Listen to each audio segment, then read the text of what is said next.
somehow told my phone to go off. Like my brain was like, your friends set your phone alarm.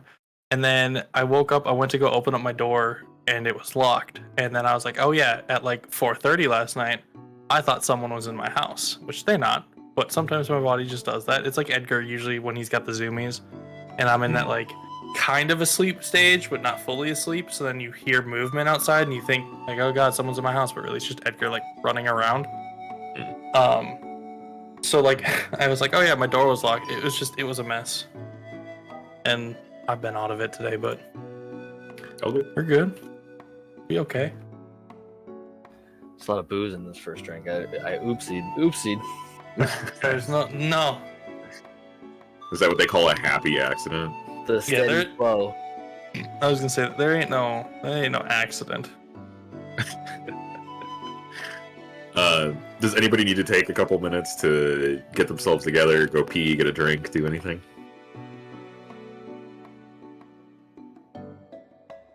I mean, we could potentially delay it more. We're just in there. We're just fucking in there.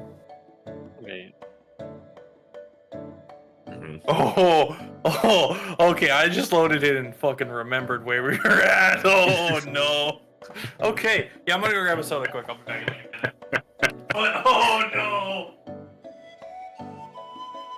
Yeah, absolutely. Yeah, we're gonna have to. We're gonna have to. Oh, I should have waited to crack the coke. Well, it's okay. You were already drinking. You're already drinking summertime, my guy. I failed you like I'm gonna fail you in this upcoming battle. Oh, I don't like that. Do you mean Razageth or do you mean this? Due to the fact I'm a mile away. That's true. You're literally the furthest person away.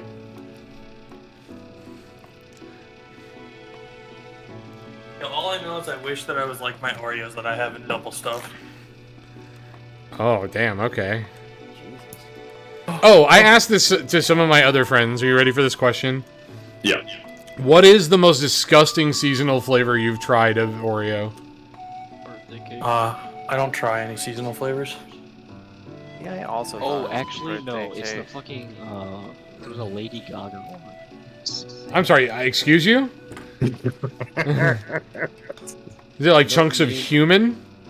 Yeah. It's like green, bro. It's so bad. I wasn't aware that was a seasonal. Oh, they were so gross, dude. She actually just like takes her foot peelings from like cleaning her feet and puts them in there. Oh, Get a little no. mouthful of Lady Gaga on every bite.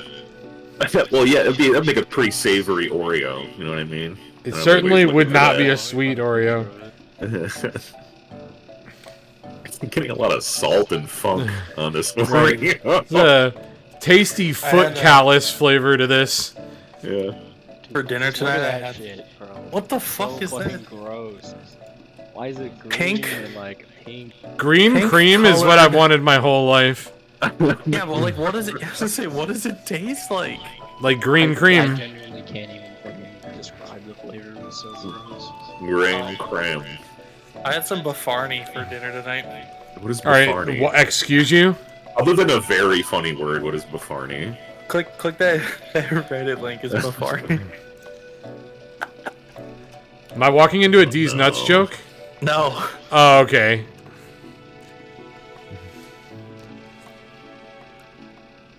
Chef Boyardee's nuts, bitch. I'm a big fan of how, like, I googled what flavor the Lady Gaga Oreos are, and it did not describe the flavor, like, at all. Very sick.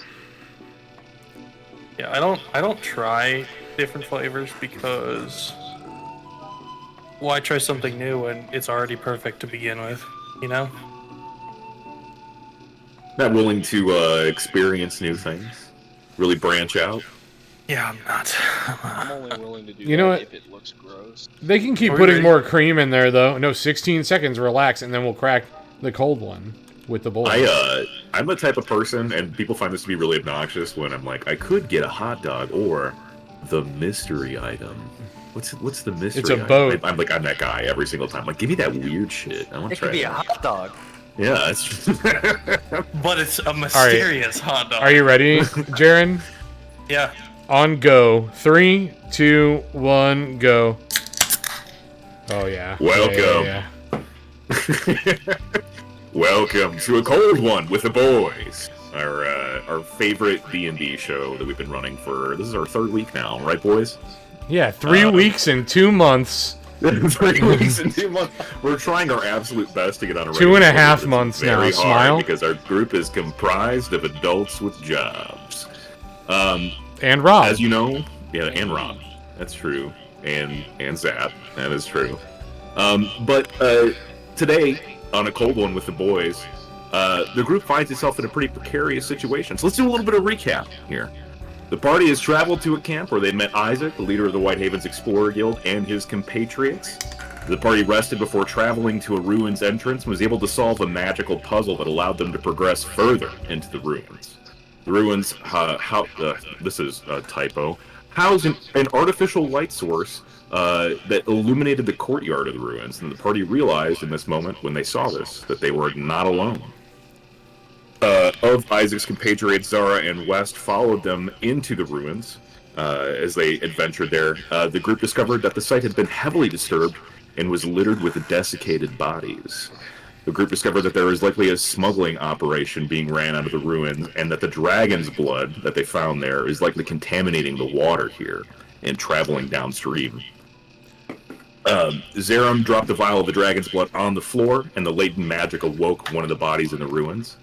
The bodies appeared to have been colonized by some sort of myconid life form, and upon slaying 4 of them in the entrance to the ruins, an enormous myconid sovereign attacked the group. The Sovereign made telepathic contact with Warrior before being immediately destroyed by the group, and lit a flame. Theramir discovered a small statue in the shape of an obelisk further into the cave before rejoining the group elsewhere. And Zerum attempted to break down a barricaded door into a room that housed a frightened human. Percival attempted to explore on his own and abruptly ended that upon meeting several cloaked figures, and began to retreat back from whence he came. Alright, everybody. Now that we've done a little bit of a recap here, we see that the last thing that happened is Percival stumbling ass first into a group of what appears to be dreadful cloaked figures. The room around you is, again, littered with desiccated and bloody bodies on what appears to be altars here. Each one of these figures has turned towards you upon recognizing that you stumbled into their area. As they've all turned their attention towards you. Percival, what do you do? Well, as I stroll into the room, pissed that I could yet again not break a lock on my own, I notice a bunch of shady fucks in a room. And they all turn and look at me, and they don't look particularly friendly. So my first instinct is to yell, "Fuck!" and then spin around and run as fast as I can away from them. Okay. So if you would mind, if you could move your character there. So you're going to run down the hallway here. At least that's your intent. What we'll do is we have combat rules for this one, right? Yeah, we're going to continue to do combat rules. They are going to attempt to chase after you after noticing you and screaming profanity into the hall. The red hooded figure here notices you and says, "Stop them!" And then he sort of directs an ominous finger in your direction. So we're gonna do it like combat, and we're just gonna involve the 5 of you for right now. So that's the 4 figures and you right now, Rob. Yeah. What we'll do, just to make it quick, is we'll have the cultist little ones go first, then the big boy, and then we'll have you go last. We'll do that. So, these guys are gonna move. That seems mightily unfair for them to be able to move before me. They're not gonna be able to get right up next to you, but I want them to be able to move closer to you. You're gonna get a round of movement, and they're not gonna be able to initiate combat with you immediately, so you don't have too much to worry about right now.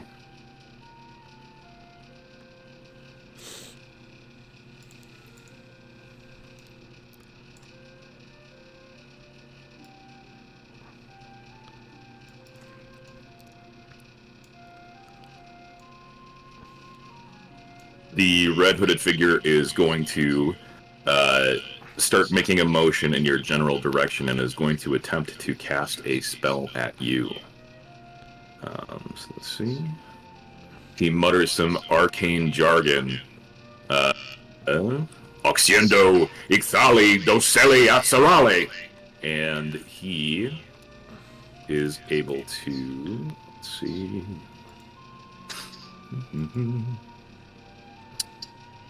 Can you make a wisdom saving throw for me, please?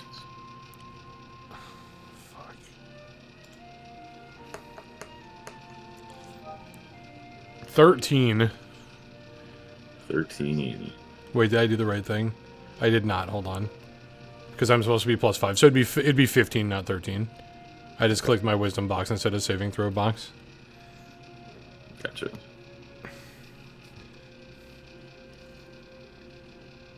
So you notice as he lets the arcane sort of words fly that his shadow extends and then starts wrapping around like the different figures and heads towards your feet. You're able to sort of like jump back right before it makes contact with you. And now it is your turn. What do you want to do? Well, first I'm going to do a dash action to make big moves.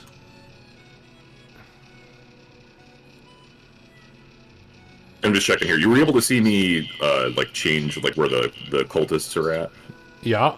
We're going to be able to... I'm going to have to like keep refreshing this over and over again because I didn't figure out a way to fix that bug from last time. So just let me know if I'm saying something is happening and you're not seeing it.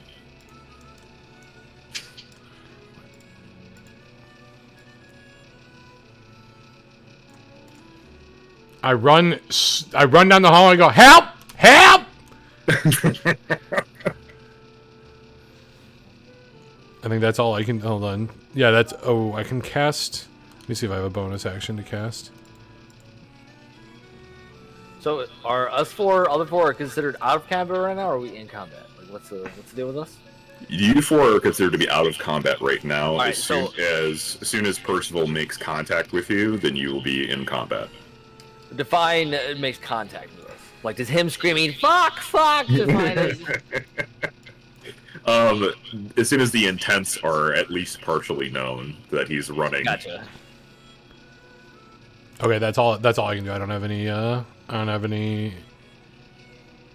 So me, bonus actions. Dory are hearing them because he was running Yep. down the hallway. Okay. Yep. So we'll do it that way. How do I have this?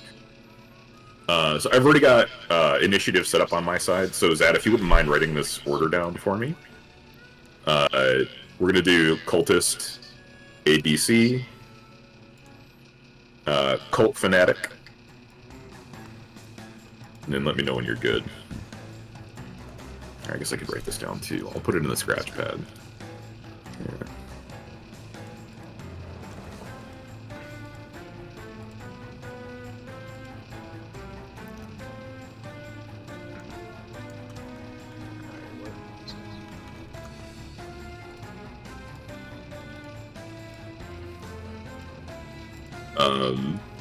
We're gonna do this order.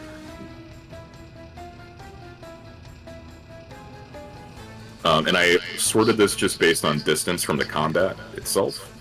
So I hope you guys don't mind that order. So we'll do Cultist ABC, then Fanatic, and then we'll do the combat in this order as soon as you get into combat, just to make things quicker. So that's in the scratch pad for you. So we'll keep relying on you to use that to do that. That being said, we'll say that you and Dory are both able to hear Percival running down the hallway and yelling. Alfor and Theramir, you're a little bit far from the action right now, so it's not clear to you that something is happening. However, you did hear something. Something is happening in this general direction. So, if we want to continue on with combat rules, let's do Zerum first, and then Dwoir. Remember that as a part of combat, you don't have to just take combat actions if you want to, like, talk to Percival. Anything less than 6 seconds, you can say in combat if you need to, like, come abreast of what's going on. Alright, so Zerum.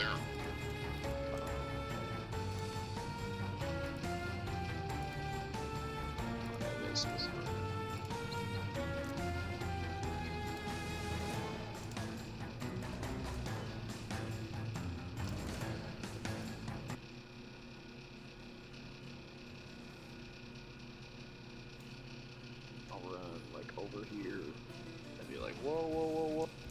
What's going on? Cultist shit's fucked. I see.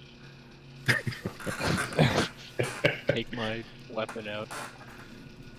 I do a little, like, double take back, looking at the fucking door that I failed to kick down. I just, like, ready myself in the hallway, I guess. Can't really Okay.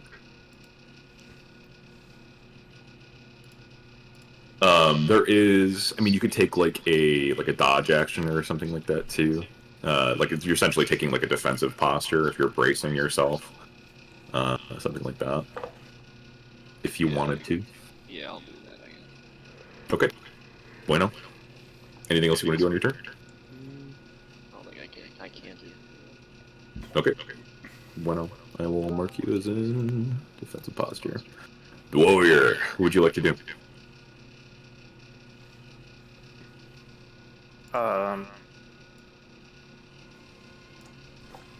I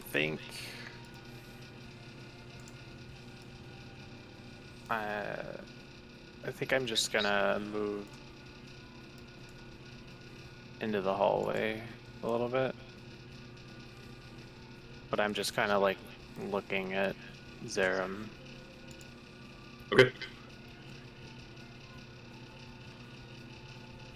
You still have the door here that was not knocked down. You can take another run at that. There is a human on the inside that, as you knocked on it, was trying to plead with you not to open the door. And yeah. So, but you want to you're going to move out into the hallway and you're going to look at Zerum. Yeah. That was like I came around the corner before in our last session, and I was like watching him like try to work on the door, and basically, and so he's like halfway through the door, and now Percival's screaming at the top of his lungs, and Zereph's like kind of running around the corner, and I'm just kind of like, what? Yeah, gotcha. Okay, cool. All good. All right. Is that who's next? L4. So we'll do yours out of combat, so you're not necessarily restricted by movement. I was about to say. Yeah, you're not restricted by like movement or like specific actions or whatever. If you want to do some stuff out of that, you can.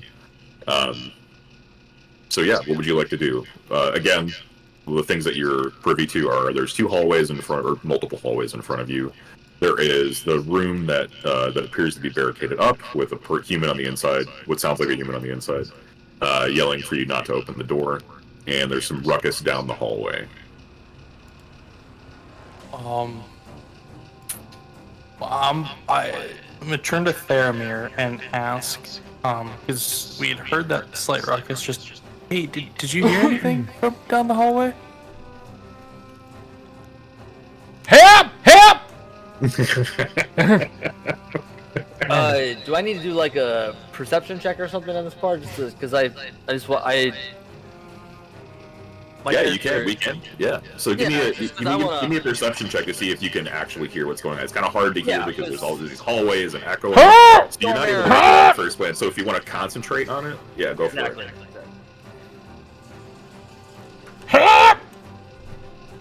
15. You can make out that the voice has a similar quality to it as Percival's, and he just sounds panicked. You can't make out the exact words that he's saying, but you can get that the intent is that he's sounding some sort of alarm. Sounds like our priest friend found something. I'm a cleric. He's always getting to something. Do you think?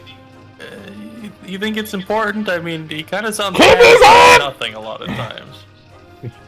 I agree, but we're already separated. We may as well circle back their way. All right. Yeah, I guess we'll go check it out real quick. So I would move, I guess, probably here, and then I don't know if this would put me into some sort of, I guess, combat at that point or not, but. We can say that ends your turn. Okay. we'll see what happens on the next turn. And Yeah, if yeah, you have sounds line of sight, everybody's making contact, then we'll put you in. Yeah. Faramir, what would you like to do?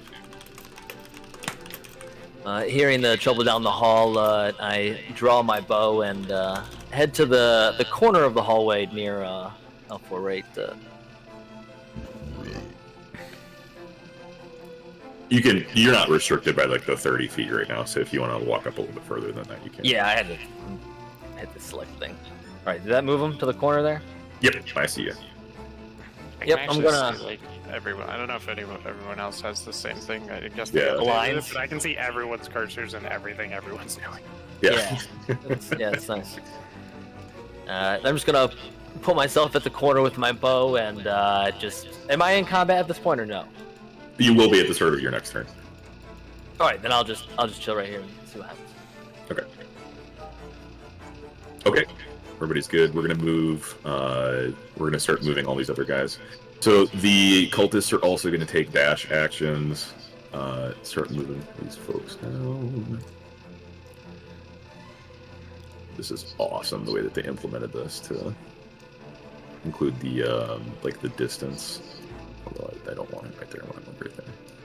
Cool. Yeah, a lot. It's of interesting. changes They're just when like you take- walking through walls. Okay, Rob. There. Dude, I've been measuring it as a line down and a line across. I don't know if your guys just teleport through walls and shit. That's what makes them spooky. Help! They're walking through walls! The cult fanatic is going to attempt his same spell before. So he looks in your Wait, it's direction. a bonus action? Because didn't you just say they all did dash actions? You Okay. cheating? Okay, chill out, Rob. Okay, he's 15 feet back, and now he's gonna do it again. Thank you. Okay. He yells out a couple of arcane words, looks in your direction, and I need you to make a wisdom saving throw for me. Can we get the arcane word? 12. Wait, hold on. Okay. Let me see if I have a reaction action.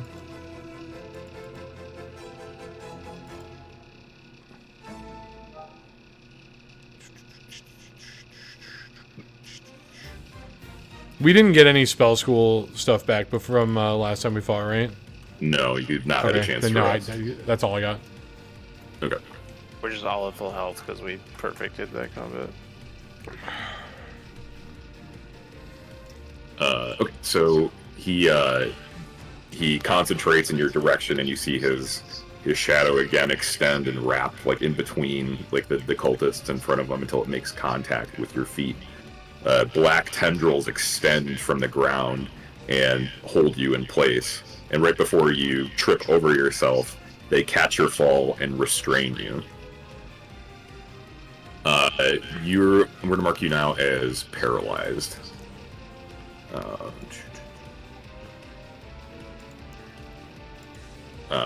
You are stuck in place, and any melee attacks against you will be an automatic crit. Okay, it is your turn. Robert. Danger.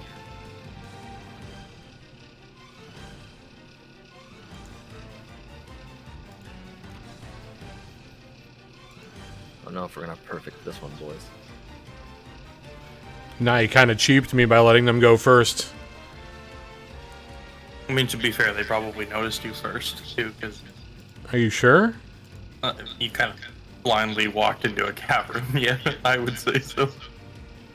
Quite angrily, if I remember correctly. Like all the yelling and they definitely noticed you first. I hate this whole cavern. This whole cavern's stupid. It was dumb. I just tried to bash into a door and Friendship with caverns over. Open fields are my new best friend.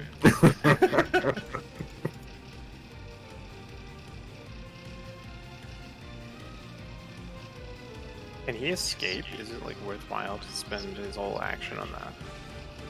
So there is a duration on this. So this is a Is hold it a person. grapple or It's a hold person spell. So you must succeed on a Wisdom saving throw or be paralyzed for the duration. The duration is 1 minute, so 10 rounds. At the end of each of his turns, the target can make a Wisdom saving throw. On a success, the spell ends on the target. The paralyzed status is you are incapacitated and can't move or speak, and attack rolls against you have advantage. Any attack that hits you is a critical hit if the attacker is within 5 feet of you, and you automatically fail strength and dexterity saving rolls.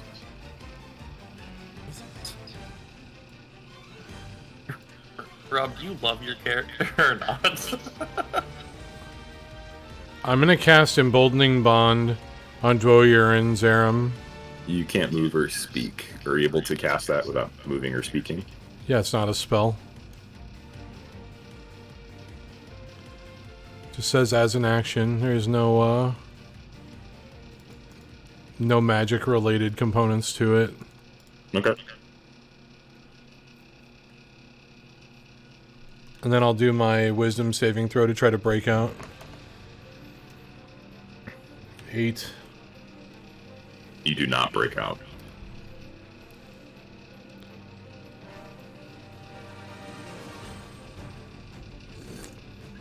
Alright, that's my turn.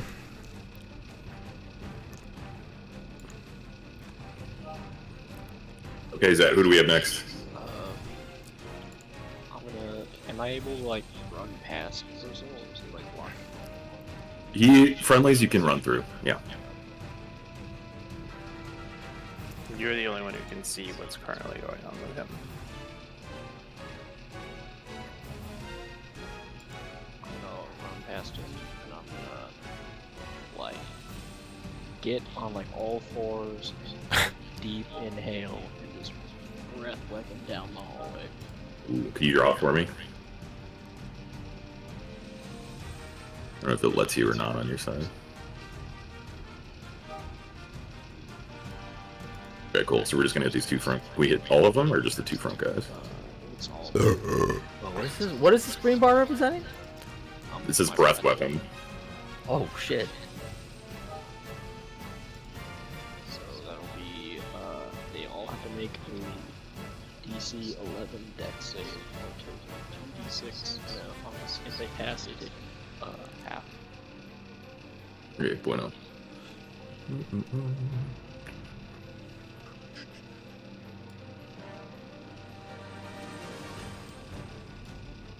Oh god. My browser. The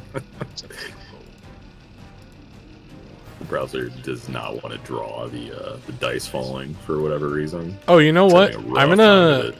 Can I go back and Emboldening Bond myself to Zerum? Yeah.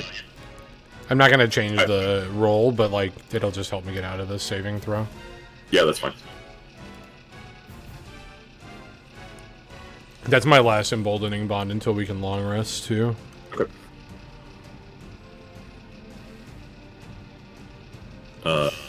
So that was a, for whatever reason, it hates rolling on my screen, so I'm gonna try this one more time.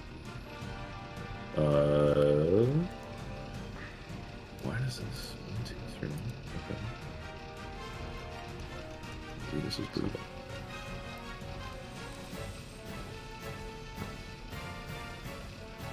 Oh my god. I know you guys wanted to see the dice rolls, but they're brutal on my computer right now. Yeah, I see you trying to do it, but it's not even coming through in the browser. Yeah, it's like, I'm at like 1 FPS. That was happening let's to see. me on Firefox, and then when I switched it to Chrome, it was fine. I think it's hardware acceleration, but that's neither here nor there. We're gonna say that all 3 of them fail it. How much damage do they take? 9. Holy fuck, you literally killed all 3 of them. So describe killing all 3 of them with your breath weapon. I just like pat Percival on the shoulder and like run past him, and then I'll just like jump on like all fours and like dig my claws like into the stone and just fucking vomit fucking acid all over them in like a deep like guttural like roar. Hell yeah. Like a each half one of the vomit. Yeah. Like, if you ever heard like someone make like a really loud, like a wet burp, just listen. Hitting them with the Dr. Pepper burps in the middle of the hallway. Like, I Dr. Pepper burp, and like half of my sandwich comes up too. You know what I'm saying? Yeah. No, Because no, you had no, I'm Arby's. saying- I get it. Because you had Arby's, yeah. Yeah. It's just roast beef, man. Like, Dude, it's why is it like gray? it's literally No. just roast beef. The other, listen, quick side story about Arby's. The other day I was listening to a morning talk show while I was driving somewhere for work, and someone's like, "Have you guys been to Arby's lately? That roast beef isn't gray anymore." And I was like, "My God!" Oh, cool. Like, but I love Arby's, so. I don't know about that. Oops. That's a sus tape. I don't believe you. No, I wasn't saying it. I found it funny that I'd never before meeting you guys heard anybody describe Arby's as having gray meat. But then, like, you guys said it, and then I heard it on, like, a syndicated talk show. I've never heard anyone describe Arby's as like edible. Or delicious. Or Well, average. Let me tell Or you. something they want to eat. Arby's is delicious and edible. I don't know about all that. Yeah, it is good. Is today opposite day? Am I off? Way to go, Zarum! So you breathe acid on all the cultists, and I just can't believe it.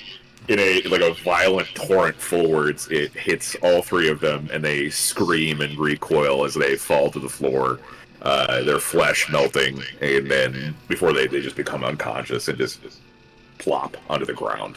I imagine it's like the Ark of the Covenant kind of scenario. Yeah. No, it's like the Who Framed Roger Rabbit when they're melting into the ooze. Yeah. Into the goo. Good Way to go, Scales! That was sick! I thought we were in danger. Well, I still don't know anything at this point. I'm just.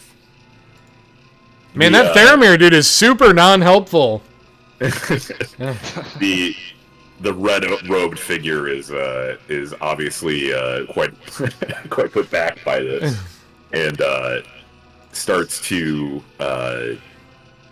walk, or starts to look behind him and see if he has an escape route behind him. Is what you're anticipating him doing. We have more combat to go through. Whose turn is it next? Warrior. Yeah.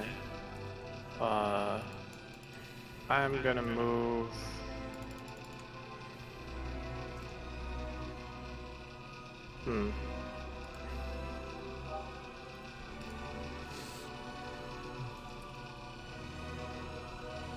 Fuck, I can't really do anything. I mean, you can just run up and go back to back with the boys, right? You're in advantage state at this time. I'm gonna move to Rob's character, and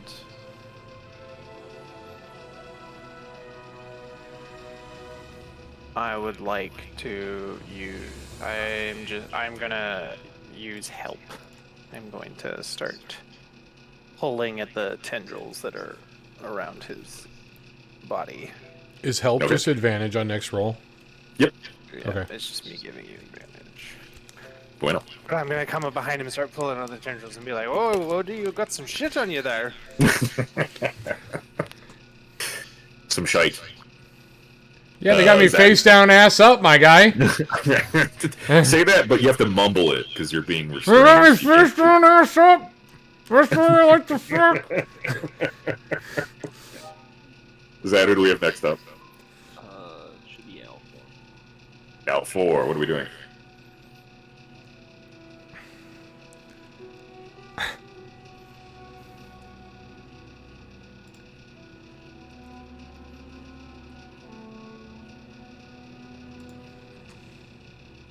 Sorry, I was talking to my microphone muted because I was opening a bag of chips. Were we in combat considered at you're- the corner there? Okay. You're in combat. You did see them like sort of disappear around the corner, so if you wanted to take a dash action up, that would probably be fine. What's my movement again? And dash is just double. Yep. And that would just be your turn if you just wanted to dash up and see what's going on. So the curiosity's getting the best of me, so I'm gonna just dash up basically to the corner, because that's as far as I can go. Okay. There, Amir. At this point, all I hear is just some sort of belching that's echoing down the hallways. So I am just very cautious at this point. And like a lot of screaming. Like a lot. Yeah, okay, a lot. Followed by a lot of screaming. A lot of wet screaming. Yeah. This sounds I've never heard before. So unlike my elf or my compatriot who dashed down the hallway, I'm going to cautiously move up to the next corner. And there's definitely got to be a smell. Oh God, I don't want to know. Probably not good ventilation in this place. I just love the fact that Zerum is a paladin too. So he like literally melted 3 guys to death, and he's like, "Yes, a righteous battle." Yeah. For the Holy One! And your spirit should be more impervious to acid. It's justified because they're cultists. Yes, clearly. This is the equivalent of sprinkling crack on the dead body. Like this is what you're doing right now. Okay, so Cult Fanatic sees you and is a little bit put aback by his compatriots being melted right in front of him. He decides to drop the spell. So Rob, you've been released. You drop to the floor. You're able to get up. And he is going to utter some more arcane babble. Senchulum Utayose! And then, Wu-Tang! The different, you see blood essentially being drawn from the center of each one of the dead cultists, sort of mixing in with the acid, and there's a horrible stench that emanates from this as blood is being forcefully drawn from each one of the recently deceased cultists in front of you until it congeals into a big blood golem right in the center here. So it's made of blood and sinew and bone and is forming right in front of you. It's not going to get a turn right off the bat as it comes to grips with its recent existence. Dude, I feel that.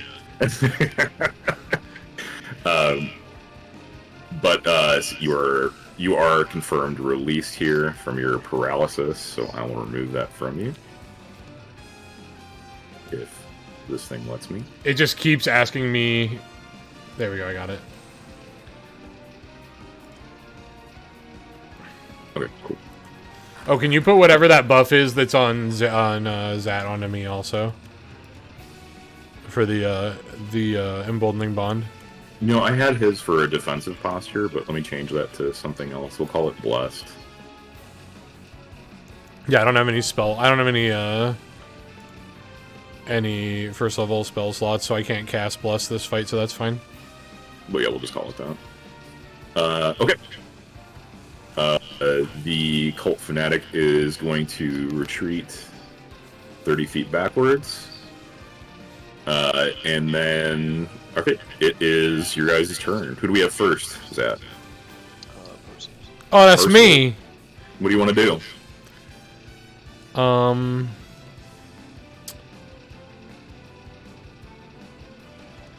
I am going to waste 0 time. And I am going to... Let me find out which cantrip I want to use on it.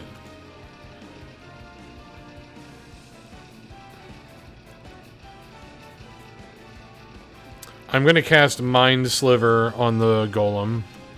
Let me make sure I'm in range. Is 60 yards. So what I'm first going to do, I'm going to do a move to make... I got to make sure I'm within 30 of Zat real quick. Oh, Zat's probably going to rush it, right? Hold on. Probably want to do something I'm, like out of this. spells and everything now, so Well, yeah. be like, then I'm gonna say to Zat, like, Zat, hold your ground. That way, because you're still within 30 yards of me, so you'll still have the emboldening bond, and it is exactly 60 away. So it has to do an intelligence saving throw of 12. 12 is the save. Okay, it's not going to go well for him. You see. He fails that. Okay, so that means that the next time it does a saving throw, you have to take 1d4 away from it before the end of my next turn. And it takes 1d6 psychic damage. Blammo, 2 damage. And then I also say, hey, slow fucks, there's a blood golem down the hall. That's my turn.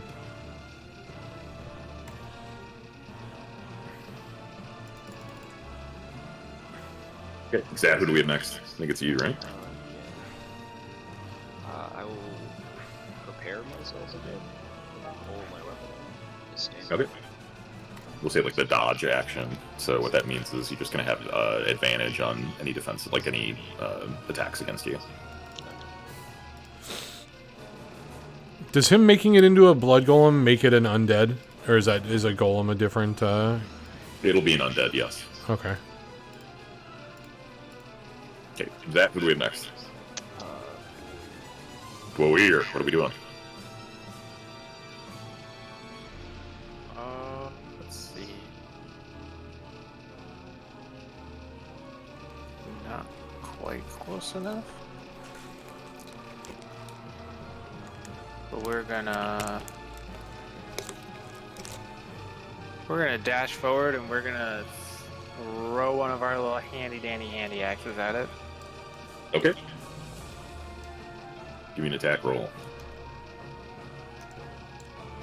Ooh, need my sheet.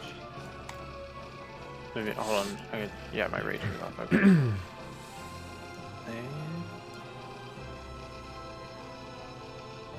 9. 9 does hit. Okay.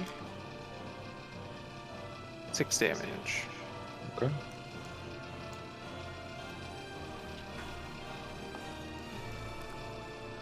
It lodges with like a wet thump. You hear it lodge, see it lodge like directly in the creature's shoulder. It like takes a second to realize, like it doesn't realize that you've hit it, and it looks at it and sort of pulls it out of its shoulder, and lets it drop to the ground. Okay, who do we got next? I chuckle and I turn to Zarim and I go, at least he doesn't know how to use tools. It's Alfor next. He's existed for 15 seconds.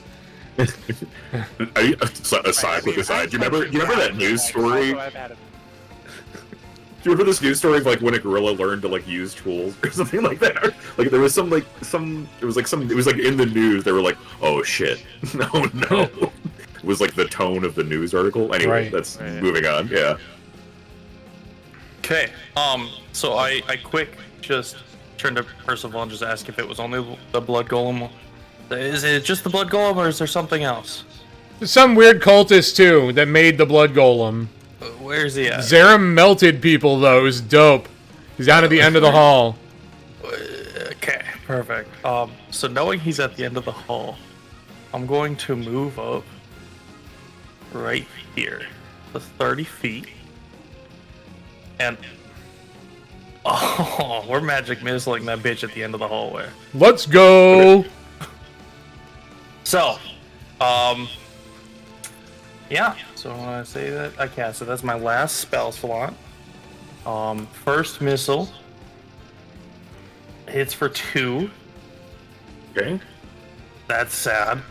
3, 3. So 8 total damage Damn. on the homie in the bag.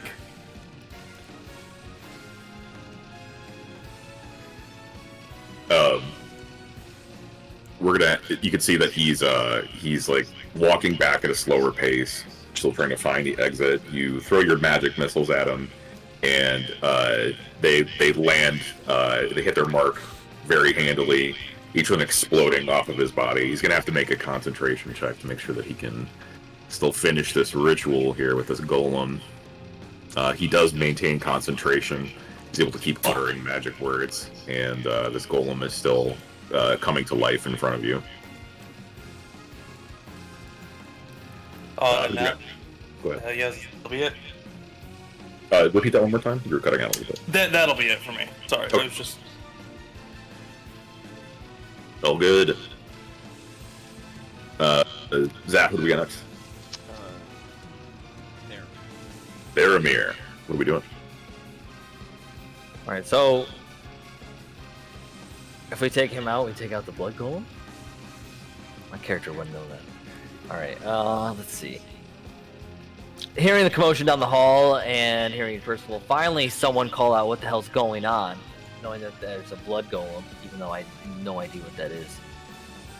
I feel like from context clues, you could pull it together.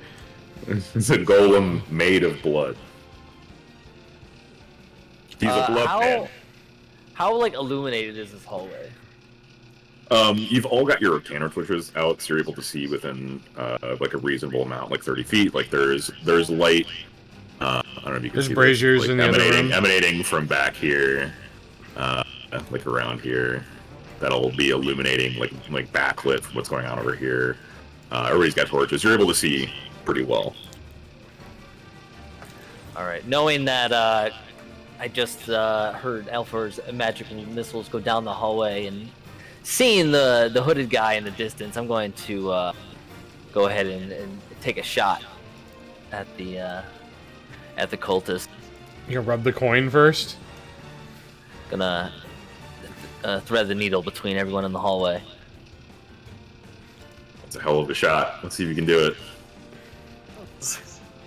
Yeah, that is one hell of. Doesn't he have that feat that's like same accuracy from 30 to like 3 million yards or some shit? 23. Good God. I would. Okay. I would Yeah, say this that motherfucker hits, rubbed yeah. that coin, my guy. Yeah. You you lock onto your target. You pull back your arrow and release it. It whips like past everybody's ears. They hear the zoom, the air coming by, and it lands squarely into the cultist's thigh. Give me a damage roll.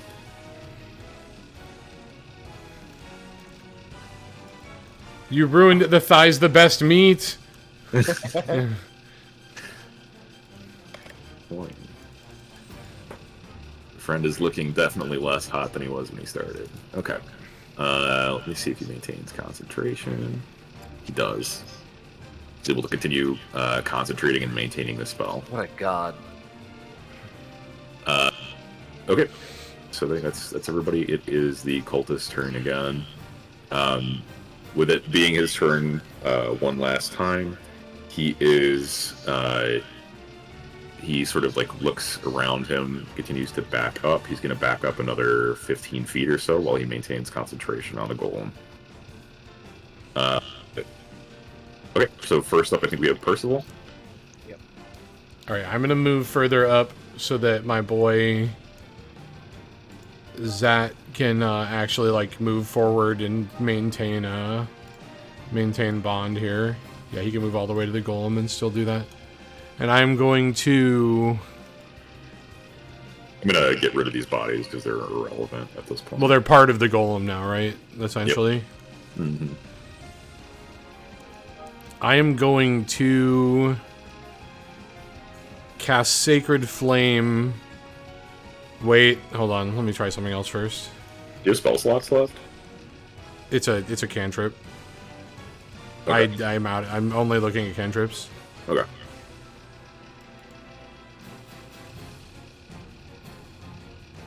Yeah, I'm gonna cast Sacred Flame on the golem. It needs to succeed at a Dex check of 13. Okay.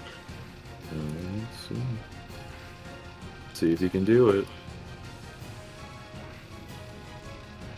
it. Critical fail. All right. Okay. All right, give me a damage roll. Here's the damage, 1d8. 6. Let's go. Let's fucking go.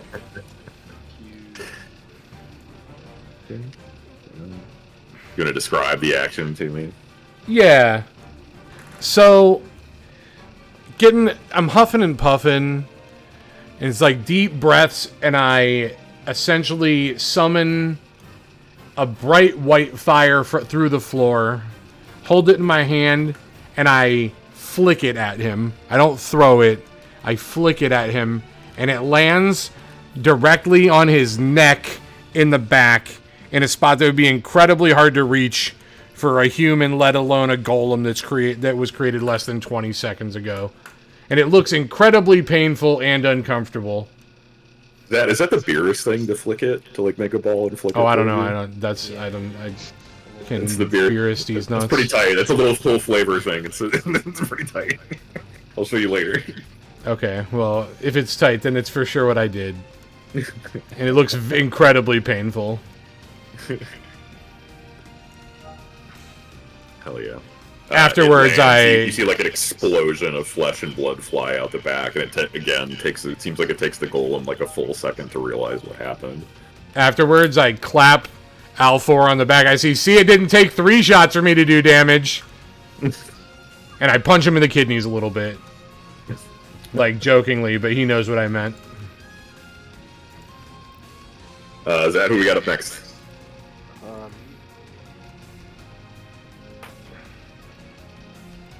Stomp on it or swing at it with my.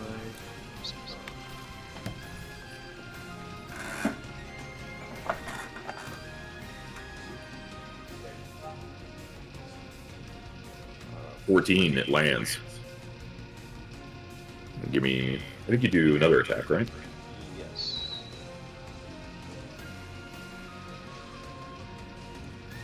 Uh, 10. 10 does land, yes.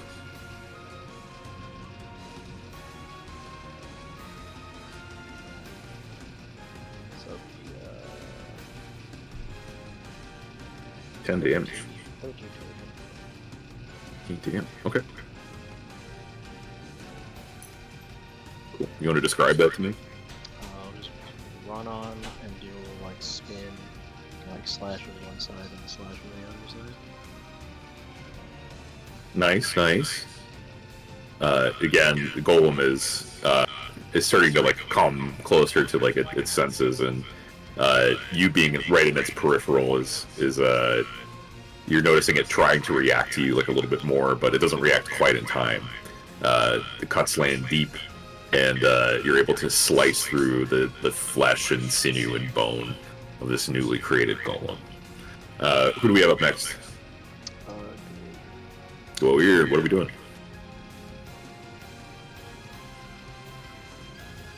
We are gonna go help Zaram with his golem.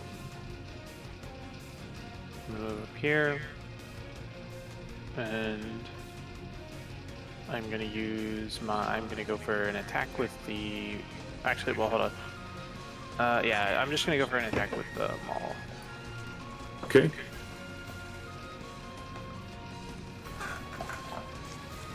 That's 7 to hit. 7 does not land, so you reel back and you try to make an attack with the maul and bring it down. It lands. It seemingly lands in the creature, but it doesn't seem to feel it. Like it's like you sort of like push through like the wet like blood and bone of this creature, and it doesn't land firmly enough into its core, and it was able to shrug off the blow. I curse under my breath and say to Zaram, I've taken shits stinkier than this, but not as slippery. Zad, who do we have up next? Alpha. Alfor, what are we doing?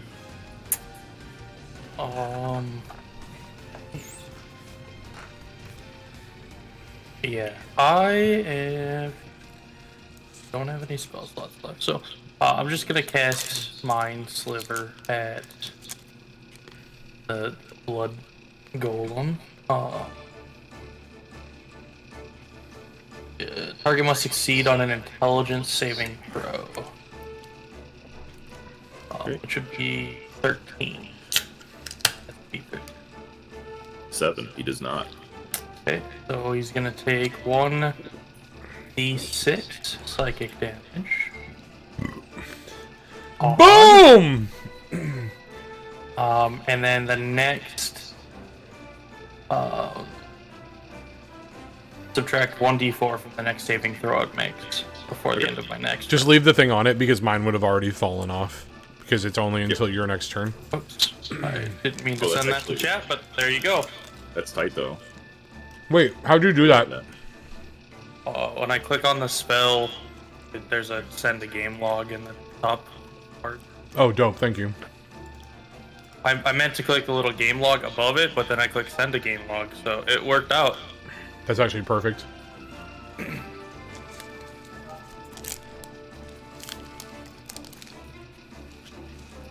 And that will end my turn. I'm gonna just stay put.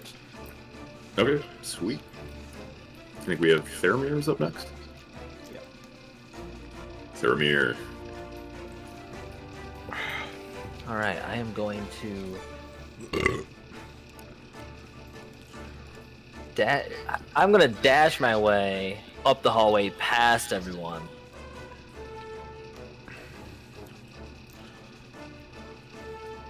You're not going to be able to dash past the golem without Oh, he's taking that an big? opportunity, yeah. Alright, he's that big, alright. Mhm. Yeah. But I mean, like, tell me what you're trying to do. Well, maybe it's cool. I'm trying to get past this golem and get after the cultist that I hit with an arrow in the thigh. Okay, so you're trying Don't to, you have, like... like, infinite range? Isn't there some feat that you have that has, like, nuts range? I mean, in general, range weapons... well, there's 2 ranges on them, isn't there? There's... Let me double-check this. Yeah, I was just trying to close the gap with this guy. Mm-hmm. No, I think we're just I talking don't- about ranged attacks in general. Yeah, no, I I think- just don't want him to get away. I think he has to stay within a certain range to keep concentration on the golem. Oh, that? This is a little homebrew thing that I made up, and it's going to end shortly. Okay, I mean, you don't gotta do that, but, like... he's got an arrow in his thigh. I just feel like if Scruffs keeps putting arrows into that dude's body, that he's probably not gonna be able to, like, sprint out of the room. No. Yeah, knowing that I'm not gonna be able to if I'm gonna take an opportunity of this guy.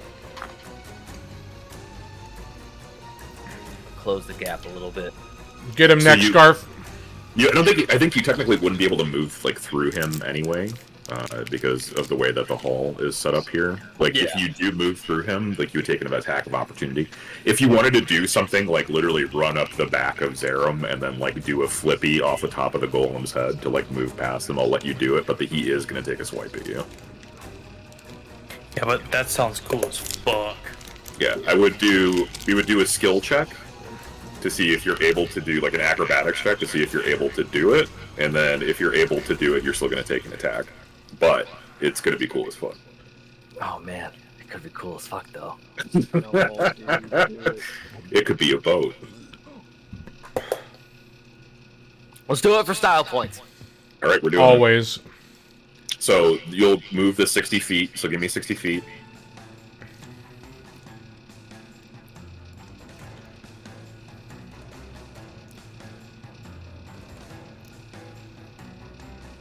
Okay. So well, I need you to do 2 things. Give me a acrobatics check. You better bang this acrobatics check, my guy. Let's go! You fucking bang the acrobatics check. Okay. And then you're going to take an attack of opportunity. So, because it is fucking tight. But he has to take a swing at you. So let's see. I haven't taken a hit. This time. I'll dodge it. It's his first. I'll fucking dodge it. I'll fucking dodge it, bro. He's gonna roll a critical failure, and then you're gonna shoot an arrow at its head as you're flying over him. I fucking did a wall just, like, ride. Accidentally drop an arrow through its brain. I did a wall ride over that. You throw an arrow into his head to use as a stepping plate to get. Oh my god, you could do that. The golem is going to take a swipe at you as you pass. So as you step on its head, does a 15 hit you? His AC is 14. Yeah, 14. Okay, a 15 does hit you, so he's able to kind of tag you on the way down. Let's see. He hits you 75 damage. You do this sweet play, but you only land it because you're dead. It's gonna do 6 damage. It's gonna do 6 that's damage. Not, dude, that's so worth the 6 damage.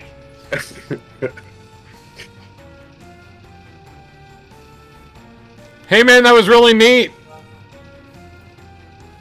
So describe what happened to the group here. So you're able to run up, and you just ran along the backs of Sarah. Being a little mad. Being a little mad that I hit the cultist in the leg, I decide to put things into my own hands and decide that he doesn't get away. I run along the left side of the hallway, wall ride over Zat's shoulder, put my foot on jump off the wall, put my foot on his head, and jump off of his head. But as he goes by, he takes a swipe at me, clips me, and I manage to scuff the blow and sloppily land. But I'm clear of him, and now I have a clear shot of the view of the cultist. Hell yeah. Actually, I don't know. That golem hit might have hurt, actually. He probably essentially made you land in a funny way. He landed on your shoulder or something. So the cultist is gonna move now.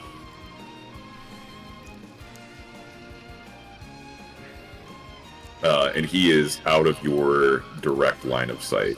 You know that he went into a room here on the right.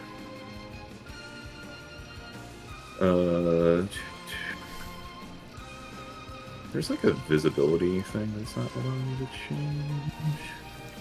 Whatever.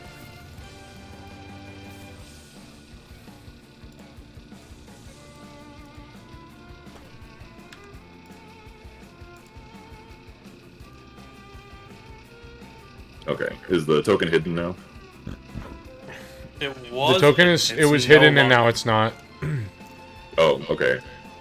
You had it right the first time. Damn you. It's fine. It's fucking first time DM. Oh my god. You get. Okay. Zach, who do we have up first? The fanatic already reminded me. Oh wait, so it would be the golem then. Okay. So the golem is going to take. It's conscious now. It's completely separated from the cultist that raised it. It is looking at Zerum, and it's going to make an attack at him. It's going to make 2 attacks here.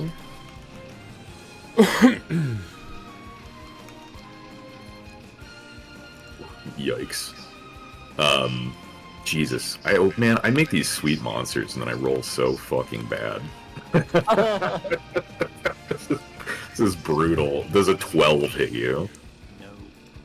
No. Okay, so it reaches back and goes to make a clumsy swipe at you, and it just misses. It falls short entirely on the attack. What's the sound it makes? It's wet. It's really wet. Oh, I hate that. Sort of Like a fart gargles. wet or like water, like, you know what I mean? Like Yeah, something that's it's supposed to not be wet that sounds wet, or like something that was always wet being wet. Mm-hmm. No, I'm asking you which it is. It just makes a frustrated gargle at you, and leeches it. As it goes to make the swipe at you, you're able to duck out of the way as it falls short, but it still splatters blood and gore everywhere from the force of it, sort of trying to it's spraying it at you, but you're able to dodge. Okay, so who's up first from PCs? That's me. Persons. Let's go ahead and let's have it roll a dex saving throw. DC 13. Oh, it's not going to be good. Critical failure. Here we go. 2 damage. Not 2 great. Describe the action to me. I summon another fireball that feels like the same intensity to me, but when I flick it, it looks like it just hits it in the forearm, which like isn't a space where it's going to feel a lot of pain. It doesn't feel like a critical damaging point. But I still feel good about getting involved in the combat, so I move up a tiny bit, I high-five Alfor, and when he goes to high-five me, I punch him in the kidneys, and I run a little bit further up also. Sorry, kidneys! We have up next up. Take another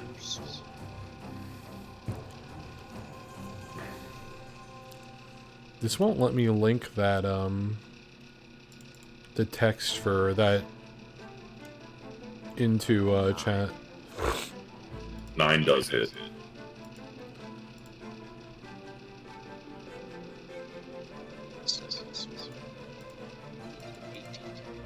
Yep, 18 will hit.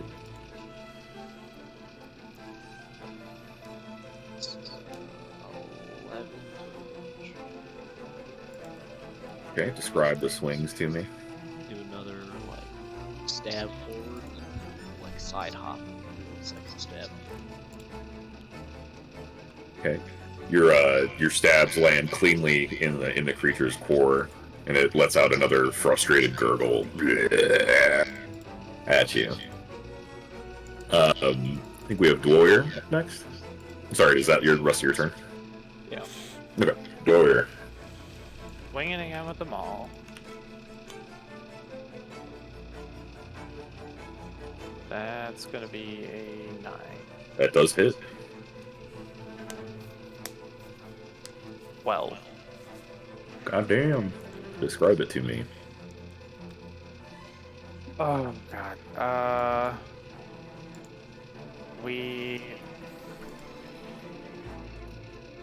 You're trying to Gallagher this thing. Yeah, basically. So I kind of like swiped at his like I don't know, fluids before, and I realized this thing's not like fully solid. So I square up a little bit harder, and I come down on what I believe was one of the skulls of one of the cultists, and I leave it to your imagination exactly what that looks like. You come down hard on what would appear to be the golem's head, and you manage to land a blow square on the head, which shoves the skull, or like the head sort of appendage of the creature, directly into its chest and then out of its bottom.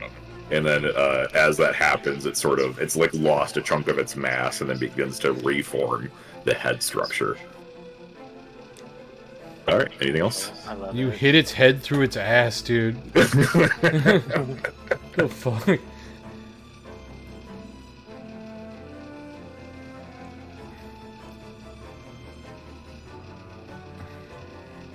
Okay, Zach, who do we have up next? L4, what are we doing? Oh, we're being frustrated that our kidneys keep getting hit. We're gonna cast Mind Sliver on the Blood Golem bitch again. So his saving throw has to beat 13. 19, but then I'm just subtracting 1d4. 19 minus 3, yeah, 17. No, 17, 16. Yeah. So he does not get hit by it. Okay, so he's able to shake it off. Yeah, because if it beats 13, then it's intelligence saving throw. So I yell. You got it next time, homie. First of all, yo, this is what happens when you hit me in the kidneys always. I lose my focus. You have voluptuous kidneys. It's not my fault. You're Yeah. like doubled over in pain. Yeah. I'm pissed. That'll be it. Okay. I think that's Theramir's turn then. Alrighty, I'm going to move up.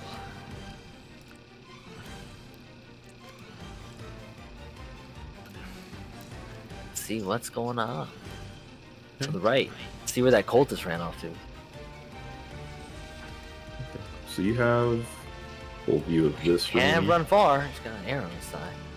So you're unable to see like a ton past here, but I will show like a little bit of the entrance to the room. That there's like a set of stairs that goes down here.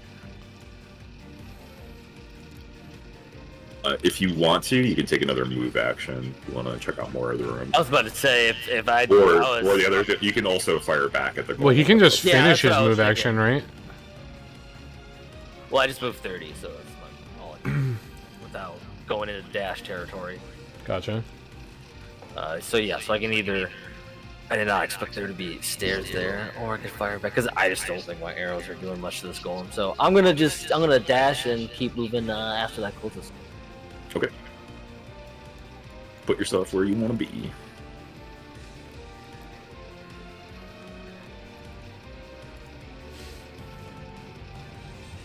At the base of these stairs.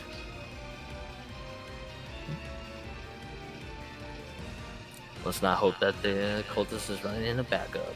Oh? Oh, well, hello there. What's like the height of this? Is this like a wall or is this a? That's a wall. Okay. Give me a second, bro.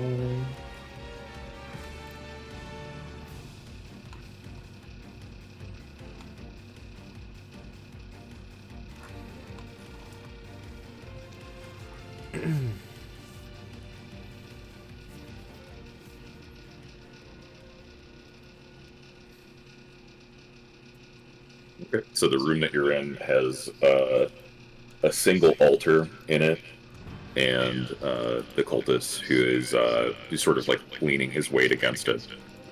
He sees you run down the stairs after him, and he locks eyes with you.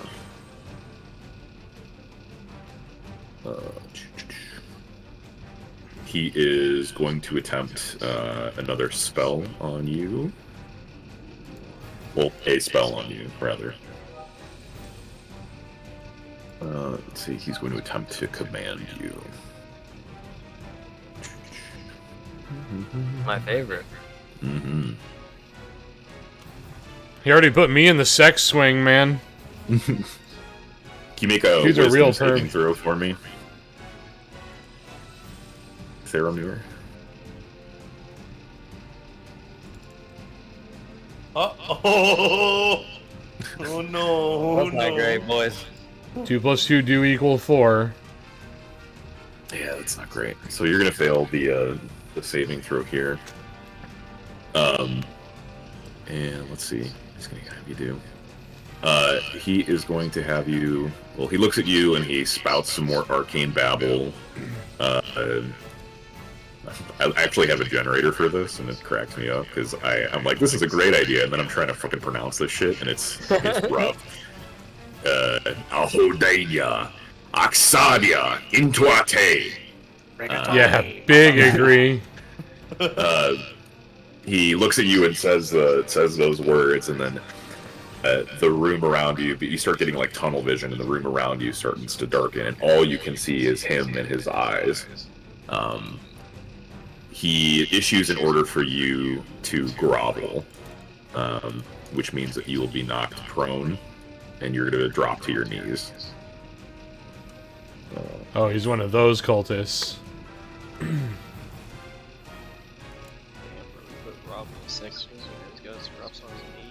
That's what I'm saying. This cultist Shit, sounds like dude. shit, bro. This guy likes Well, to party.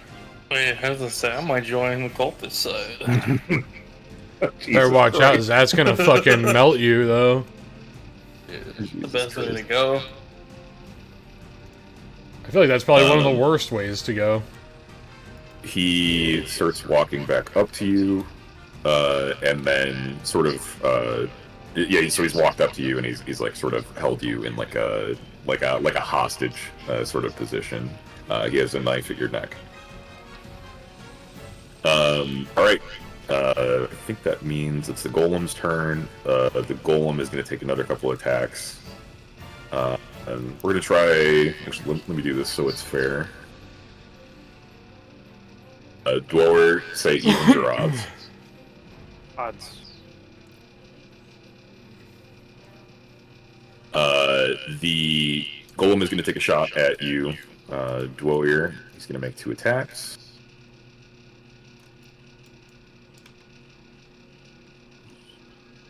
Does a 15 hit?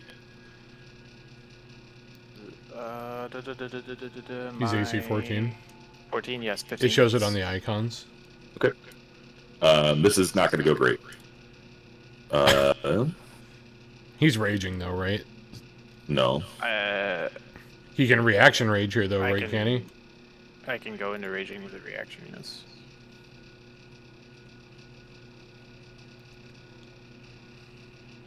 The Golem looks towards you and, frustrated with his previous attack going poorly, decides to... Actually, you know what? Fuck, I forgot to do this too. The thing actually has a thing where it rages, since it has below 40 health.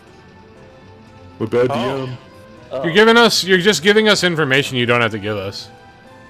It's in the stat block, you can, like, see it. Okay, it does not rage, so you guys are good on that. It's going to take 2 attacks at Dwyer, though, and both of them land on you. It, like, sort of, like, reaches back in this, like, unnatural, sort of, like, curvature backwards, and then, like, lands both of its arm appendages down on you, slamming you to the ground. This is going to do 15 damage to you. And it's going to knock you prone. Ooh.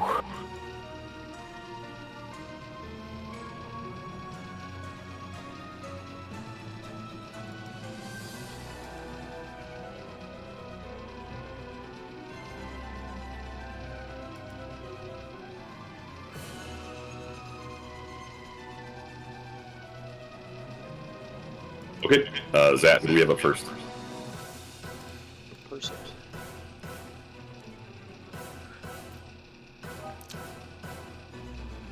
Okay, so Persevalia? yeah. Hold on one sec.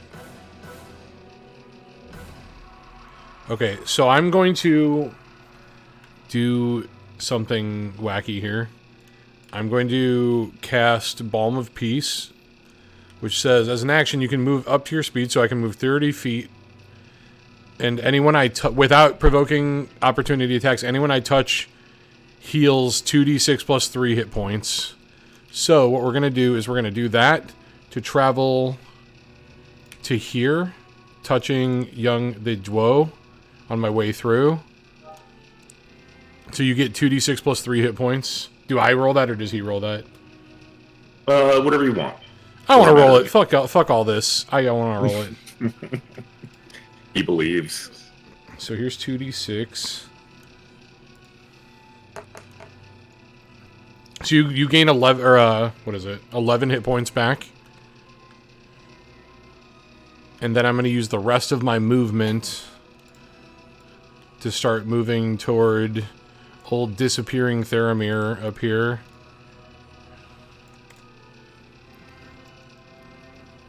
Now I can't see through this, right? Like this is a wall between me and I like can't see what's happening here. Correct, it's a wall. Okay.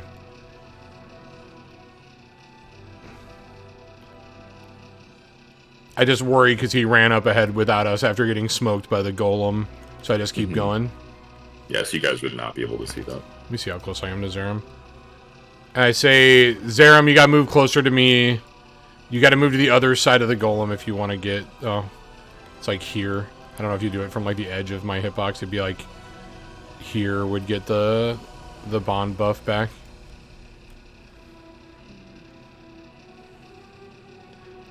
I don't know how I'd put that into words. You gotta move to the other... You gotta flank him to get for our bond to work. It's Zerum to me. Well, I don't want to... It's like... Maybe I should have stopped and helped... Maybe I should have stopped and helped Dwoyer. I mean, you basically bubble wings and then used horse through them. Well, yeah, because if I get punched, like, there's a good chance I just die. I'm a soft, beautiful man. I'm sorry, guys. Have kidneys help. End of turn. Nah. Kidneys will more than die. Kidneys will become part of the golem. He's gonna be turned into a puddle. That's what he wants. Finally, we are one. Listen, I'm gonna jump right inside. Like the tauntaun. It's You're like, "Oh, always warm wanted here." extra kidneys. Get inside Bobo. Whose turn is it? What's happening? It's my turn. Oh, it's Aram's turn. I'll make another swing. Fucking chopping into this fucking dumb little bitch. 12. 12 does hit.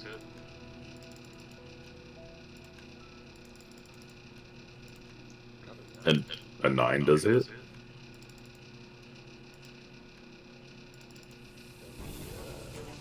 13 damage. Okay, describe it to me. Like, with increasing ferocity, I get like Channel a divinity is sadistic on. smile on my face, just chopping into meat, like enjoying myself more and more with each fucking cut. I'm just gonna slice it. We're doing like chops now, so like stab people. Fucking As you bring your blade down, it like sprays blood like along the walls. You manage to like cut off one of its limbs, and it quickly regrows back. As it drops to the floor and then like reabsorbs back into the golem.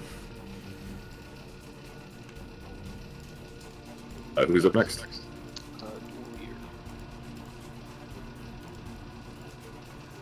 Dor, to get up from the ground, since you're prone right now, you'd have to spend your move action to get up. Yep.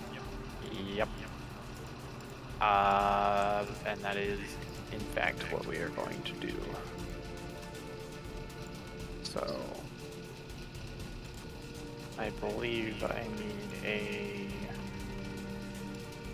Do I have to roll for that? You just get up. That's just your movement action. You just can't Okay. move after this. Okay. So we're gonna get up, and we are going to flip on Yield Ragey Rage. I cannot do this again if I lose it until we long rest. And I guess we're swinging again? Yeah, take a swing. Yeah, we're gonna swing again.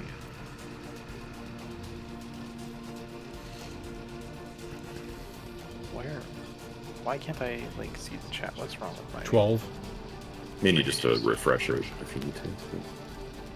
Oh, if you're... Okay, so you say, does a 12 hit? Yeah, a 12 will hit. Yeah, ideally you can see that roll. Yes. Yes.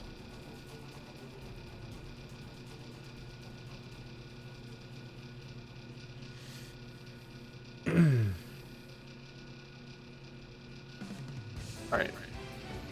There's the damage. 11. 11 damage. Sheesh. Okay. Sheesh!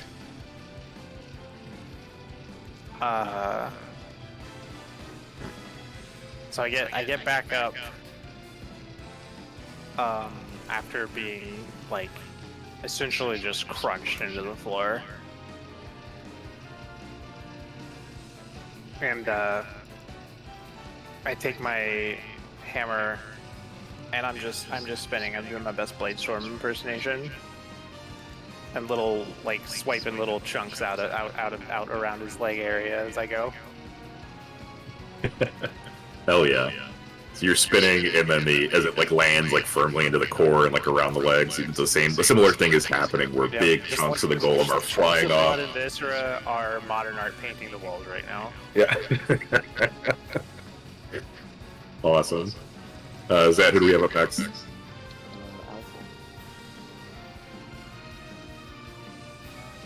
Still not dead yet. I'm gonna just like slowly move up, but still stay behind enough. Okay. If you want to, you could move. We'll say because they're sort of engaged with him. If you wanted to like move through Warrior's space, I would let you do that. 30 feet would put, or 30 would put me just right on top of him. So. Okay. Yeah, you would need to either be in front or behind. You can't end on the space. Yep. Okay. So I'll be good here. Are you sure he can't like stand on my shoulders? How tall's the? How cool is it? Okay. Is standing on your shoulders like he's a small girl at a festival? Is that the cool thing to do? I've only known this man for like a day. I'm not trusting a dwarf. They're very stable, from what I hear. I feel like I was asking for dimensions and then you took this to a racial place. Oh my god. I feel like I want to stand The fuck? Dude, I don't trust anybody. Alright, yeah, I mean, we're just gonna cast Mind Sliver again, so, intelligence saving throw has to beat 13. Okay. He does not. Sick. Eat a 1. Way to go, kidneys! I throw a jab like it would hit him in the kidneys if he was next to me. So he knows. I just shake his head. I didn't get into a fight with a door and lose. Technically, my character doesn't know that, but I just wanted to say that right now. So. Rob is going to take 1 point in emotional damage. Yeah, I mean, I can't really do anything right now. So I'm just gonna stay here and be the moral support. Okay. So I think we have Theramir. Should be Theramir. What can I do? So you can. Let me double check something. I am pissed. This dude, I fucking came into this room and this dude just muttered some words, and now I don't know what's going on. This lasts 1 round, so because it started at the top of the round, it's going to last through your turn here, and you're going to have to continue to grovel. At the beginning of the next turn, the spell will end, and you'll be able to sort of, no matter what, like you don't have to make a saving throw or anything like that, like it's just over. But he's got you in kind of a compromised position right now, regardless of when it ends. So right now you are like slumped over on your knees, and he's got you in like a headlock with like a knife at your neck. Am I incapacitated? Can I talk? No, you're like force groveling. Your mind is taken over for a short minute. Like he forced you like into the, like all your mind is completely filled with just his command at this time. So you're unable to do anything on this turn, unfortunately. So that leads us to the top of the round, which is the Cult Fanatic. He is going to, let's say he moves you back. Well, no, he doesn't. I don't want to move you back. Okay, he's just going to sit there and keep you in this compromised position. So it's going to be the Golem's turn now. He's going to make a swing at Zerum. He's going to make 2 attacks. Does a 17 hit? Yeah.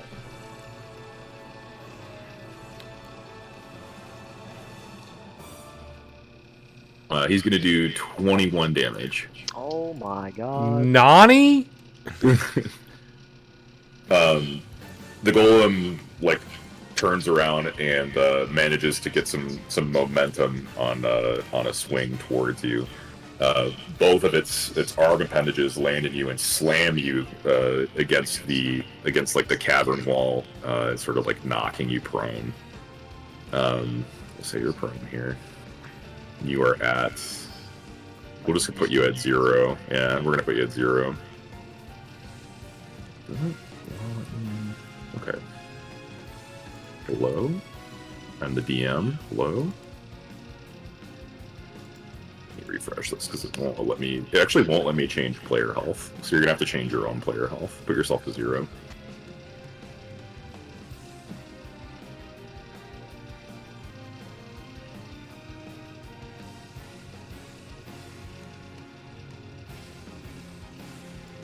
Dude, I got up for 1 second. I come back and he's dusted.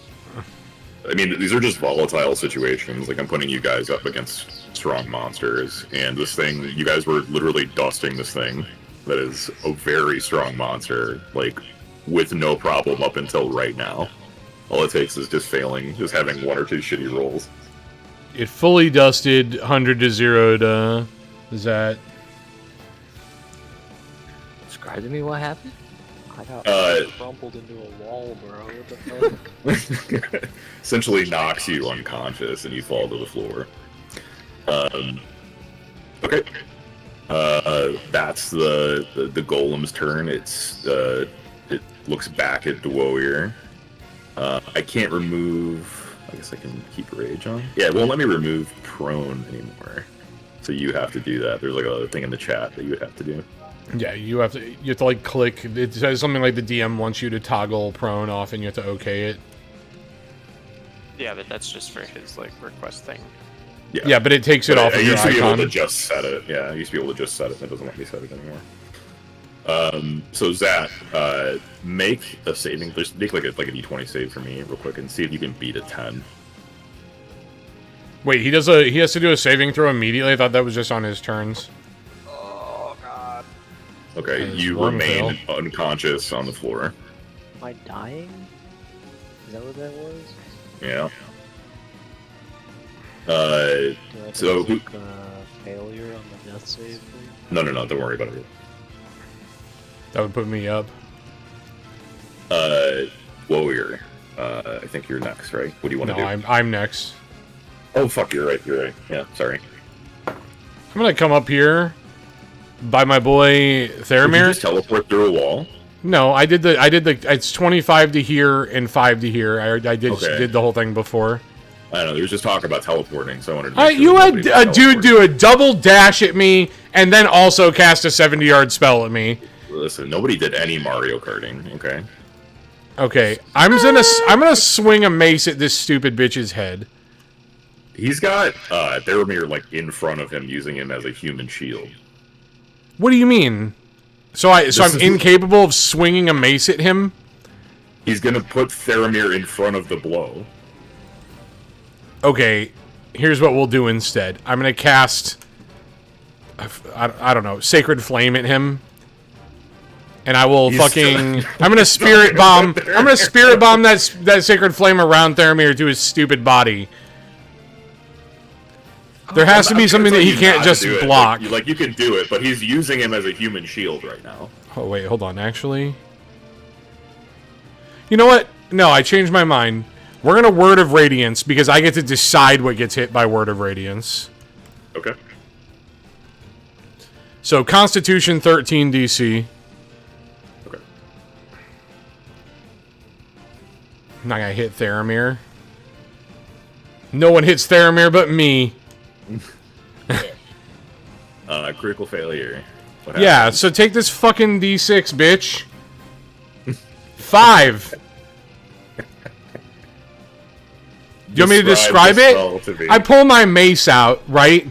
And this little bitch out my cultist starts fucking like dancing around behind Theramir's body, right? And I get pissed and I fucking slam my mace into the ground and scream, and light blasts through a 5-yard radius and smokes the cultist, but not Scruffs.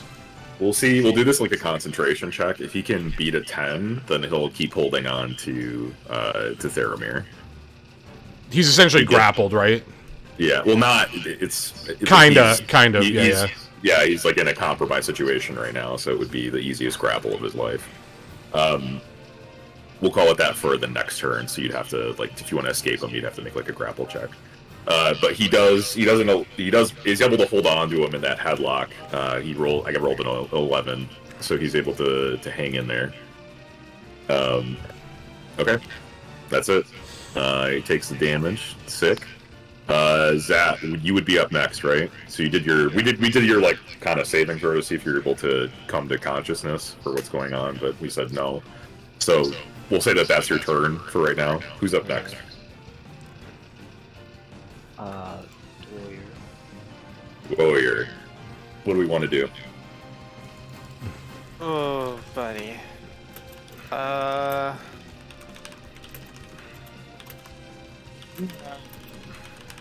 Options.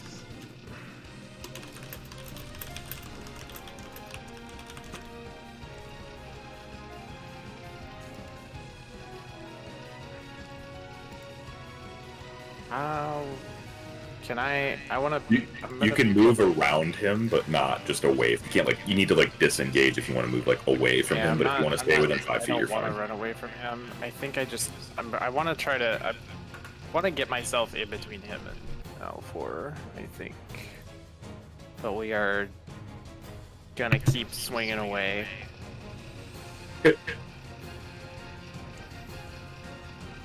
10 hits.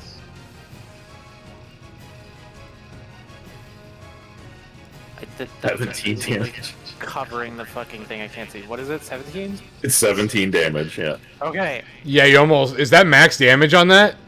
He actually max damaged that roll. No, that's it. No, that's perfect. The perfect roll. Oh, thank God. Please be dead already. So you describe. I want you to describe the death to me, but like imagine that this golem is essentially like it's a watermelon with like a stalwart tanking companion Zarum crumpled into a heap on the wall. Dwoir slams his mace into the ground, and with just like situations where like people like lift cars off of like children and stuff, just an absurd amount of like inhuman strength. Now my dragon to the side of the wall without letting go of his hammer. This is perfect. And does a full somersault, pulling the maul straight down, straight through the creature's core, at like it's a knife in butter. You do like a superhero landing, and then like the monster is paralyzed, and then explodes. From Alfor's perspective, from a moment, I just look like Sonic the Hedgehog. Like, I wish Zach could have saw that. Bro, I wish I could see anything, bro. My head's Bro, I'm dying. Vegeta moment for real. Slam you in the wall. Nah, you're Krillin right now, my guy. We're about to have to get the Dragon Balls for your ass. Zarum the lawn chair because I was about folded. It's the Yamcha crater thing. it would be a Yamcha if the blood golem exploded. Yeah, no, that's so you do that. You like land the strike perfectly through this somersault, and then there's like a core inside of the creature that you're able to like knock out. Like you hit it like a baseball, and it lands like against like the wall, explodes. The creature like bubbles up for a second, and then explodes, blood everywhere, all over you. The creature is slain. Glorious.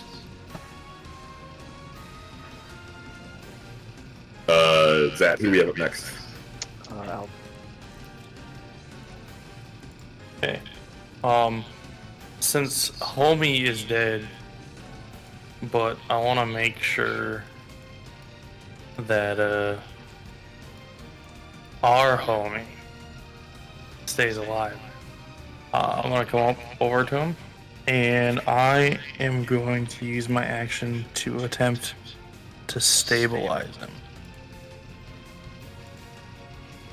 Okay. So you're gonna make a medicine check with a medicine check. Yeah. Shit. Well, I suck at stabilizing him. I don't think you push him further toward death, though. I just think you fail. We'll say that your triumph against the blood golem has empowered you has inspired you to give it another shot. Give me one more roll, and we'll take the higher one. Nice. Okay, there's blood everywhere. I'm a doctor now. Right now. God, we kicked ass. You're able to recognize that there's probably some head trauma happening with our dragon friend. You're able to sort of elevate his head a little bit and give him a little bit of water. He responds to it. Zach, we're gonna give you 1 hit point. Actually, no, we'll do the roll. We'll do 1d4. Yeah, we're gonna give you 4 hit points. Let's go. 4 for the price of 1. Beating that blood golem made Kidneys into a doctor. No, I mean I've read some books, so Right. part of a few Facebook groups as well too on natural healing. I don't know what that is. You are still prone, Zat, so you will have to take a second to get your movement. You can only move like half speed the next round, but you are stabilized. Okay, so that was Alfor. I think we have Theramir up next. Theramir, so the spell wears off, and the tunnel vision that you were experiencing has expanded out, and you come to your senses. You are on your knees with the cultist having you in a headlock with a knife at your neck. We'll consider you to be grappled for right now, so if you want to try to escape it, you have to make essentially an opposing check against him.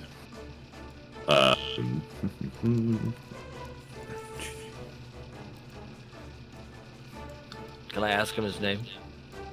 We're gonna contest. Okay, yeah, you totally could. Is that what you want to do? Yeah. He's kind of. I just come. He's kind of I snap too, and I'm just like, "Hey, buddy, what's your name?" He sort of like shakes his head like a little bit as at a surprise because it's kind of out of left field to him, and then like kind of gets back into like his sort of character and is like, "The name of your death will be Zoilfall." I was hoping his name was Kungin. All right. Got it. I'm gonna try to escape now. Okay. If you want to escape from him, we're gonna say you're gonna make an opposing check against his strength. So you can use dexterity for this because you're a real slippery character. So, but give me an acrobatics check. Easy game. That's a 15. Good enough. 15. You are no longer grappled. Let's fucking go. You are still prone though, so if you want to undo your prone, you're only gonna be able to move half speed. If you want to like roll out of the way. All right, so I can like roll all the way like 15 feet. Yep. All right, yeah, I'm gonna roll away from him, and actually, cancel that. I'm going to take out my short sword and try to stab him in his other leg. I'm just imagining the Ace Ventura thing where he has I want to spears keep in this both guy his- alive. I want to keep this guy alive now. Okay. Okay. What's that? What's the armor class on this homie? AC 13. That unfortunately does miss. He's able to dodge out of the way of your attack. You're prone. He sees it coming. Did you want to get up? I guess. Yeah. And then with him missing, I'll just roll all the way 15.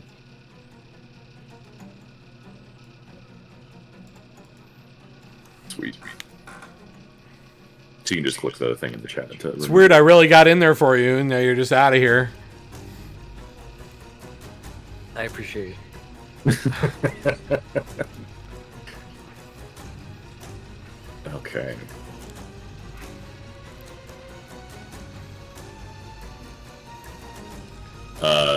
Okay, so it is, we're top of the turn order now, so it's going to be the cultist. So, I guess he's going to be in combat with you, because you went to attack him in melee range, so he's going to try to slip out of the way. Attack of opportunity! Attack of opportunity! I was just going to say that. Hell yeah. Give me a roll. You said he's DC 13? Yeah. So I roll with my melee weapon? Yep. Nat 20! Crit hit! Okay. Give me damage. Oh, it actually updates to crit on this anyway. Yeah. Hell yeah. 9. 9 damage. You're able to sort of like tag him on the way out, and it Fucking like, tag that bitch in the head. He like sort of stumbles down the stairs and like has to like groggily recover. 6. He's barely hanging in there. He looks at you and starts casting a spell your way. He's going to do inflict wounds on you.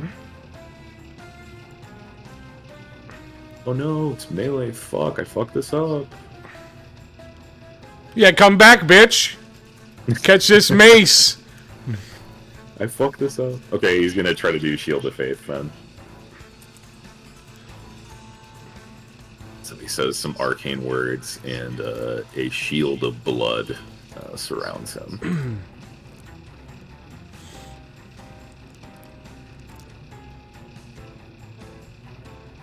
So it's gonna up his AC a bit. Okay, Zach, who do we have first? Me. Hello again. Immediately, he will need to do a DC 13 Dex check. Okay.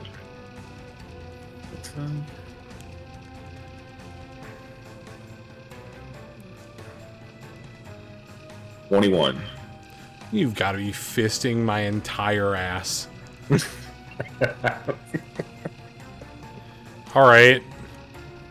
Then with the rest of my turn, I'm going to move down like this and yell to everyone, the cultist is getting away down a hallway, to the rest of the team.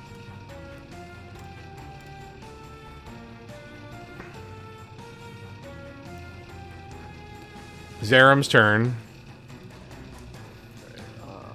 Stand up.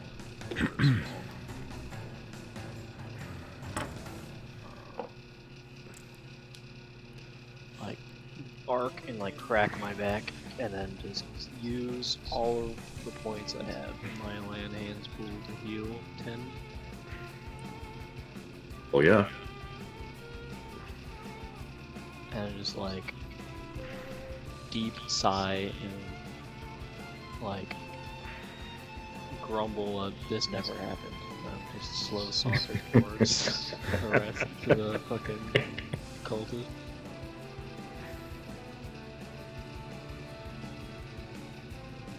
Make sure you update your hit points pool because I'm unable to do it.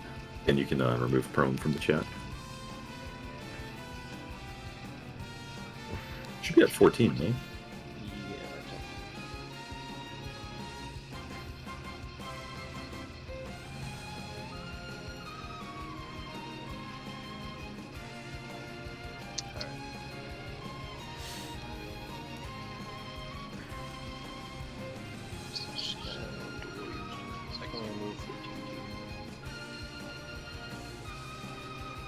Yes, 15. At your half speed. So you should be good. Okay. Go over here. Raging lets you like move faster or no? I forget.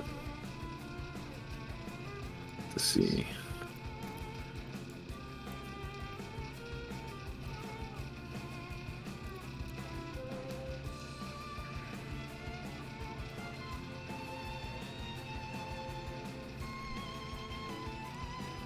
Advantage. Resistance.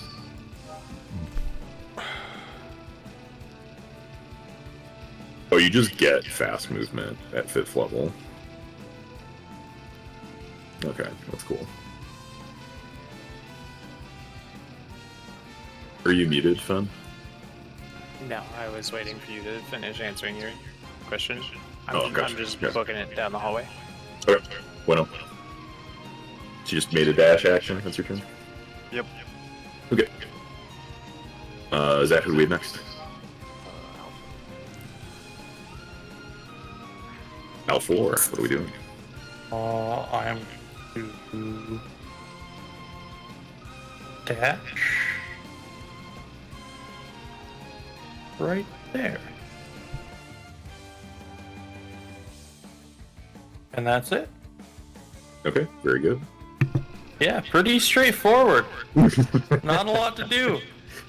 The dimensions of the battlefield are sort of dictating this to us right now. Yeah, that's Sorry alright about though.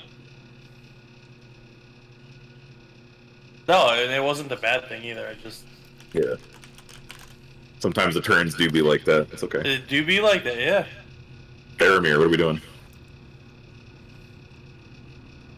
I'm gonna move up into the room. This guy's like going down the hall. He's like trying to get out of here, right? He's limping his way down this hallway. Yeah, he's a straight shot. He is. Yeah, he is not serpentining. All right, yeah, we're at this point, I feel like we can kind of maim this guy and talk to him a bit. Try to anyway. Maybe see if he utters any more bullshit. So I'm going to once again. I'm gonna aim for that other leg. I make no promises. He tries to move out of my area of attack. I'm gonna swing at his head.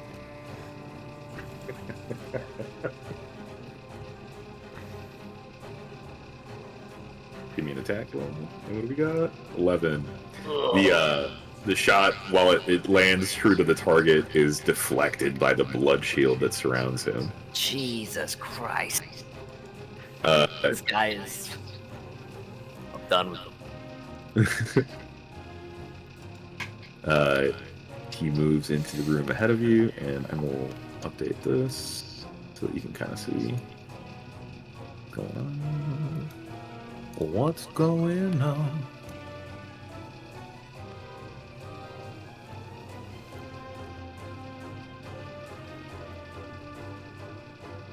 And you see him disappear around the corner here.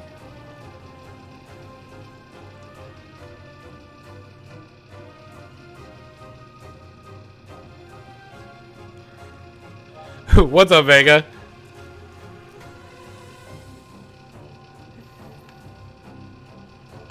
Okay. So I think that goes to Percival.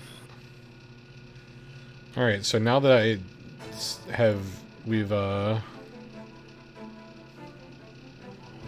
got it all figured out what's going on to everyone in the entire squad, I'm going to move over here by Theramir, and I'm going to tap him and cast Guidance on him, which makes it so he can add a D4 to an ability check,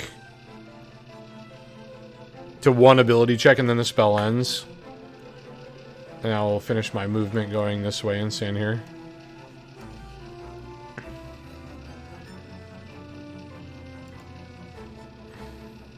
Here, I'll dump this in the... This is what I cast on him.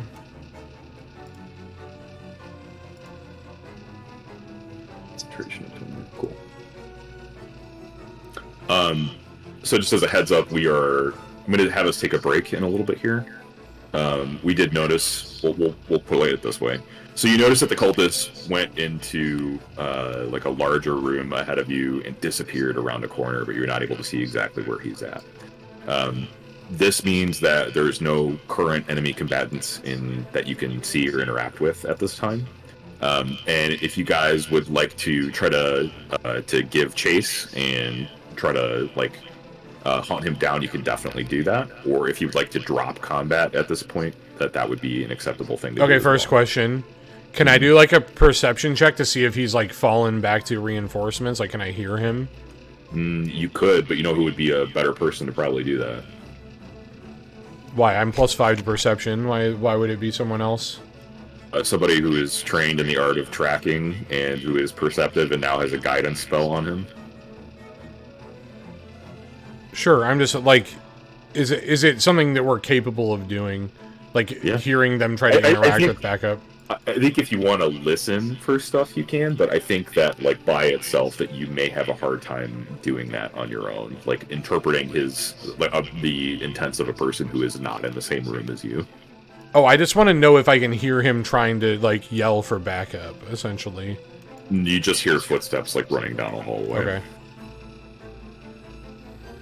I think kind of grouping up, reevaluating what's going on. Well, ending combat, what's that get us as far as, like, is that a short rest? Like, what's that going to be? It is, you're allowed to rest when you're in a situation where you, like, can rest. You can try to rest in the open, if you want, but that's a pretty dangerous play.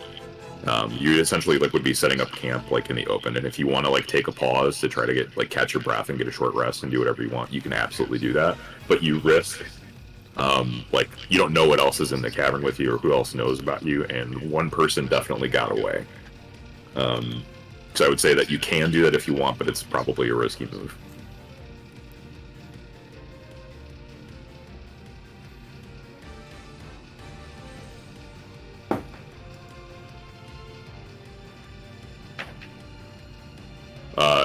Who else has questions about what's going on?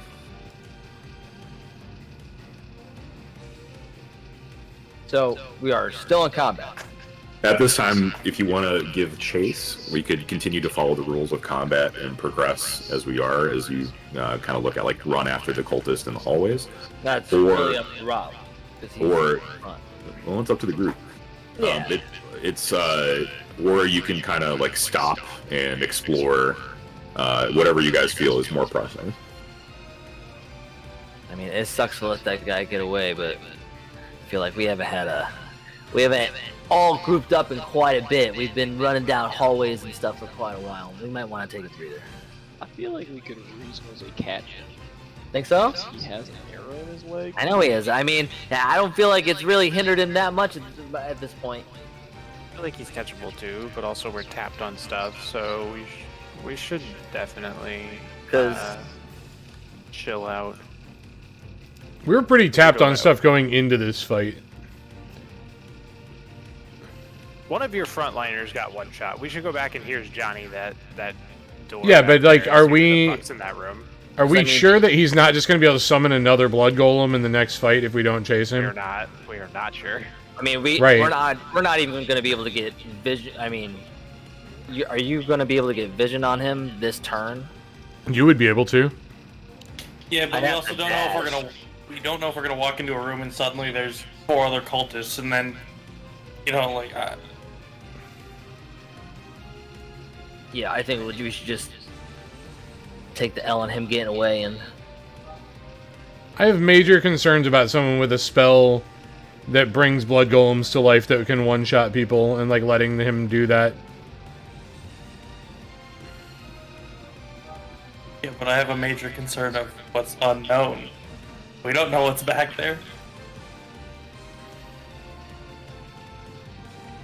What if there's 3 cultists that can summon 3 blood golems?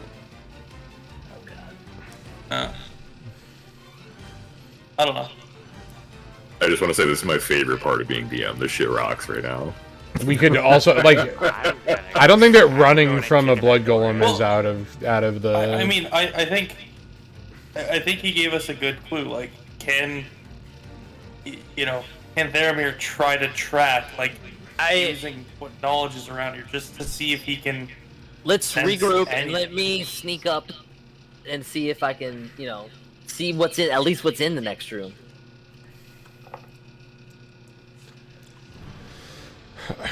All right, let's exit combat, I guess.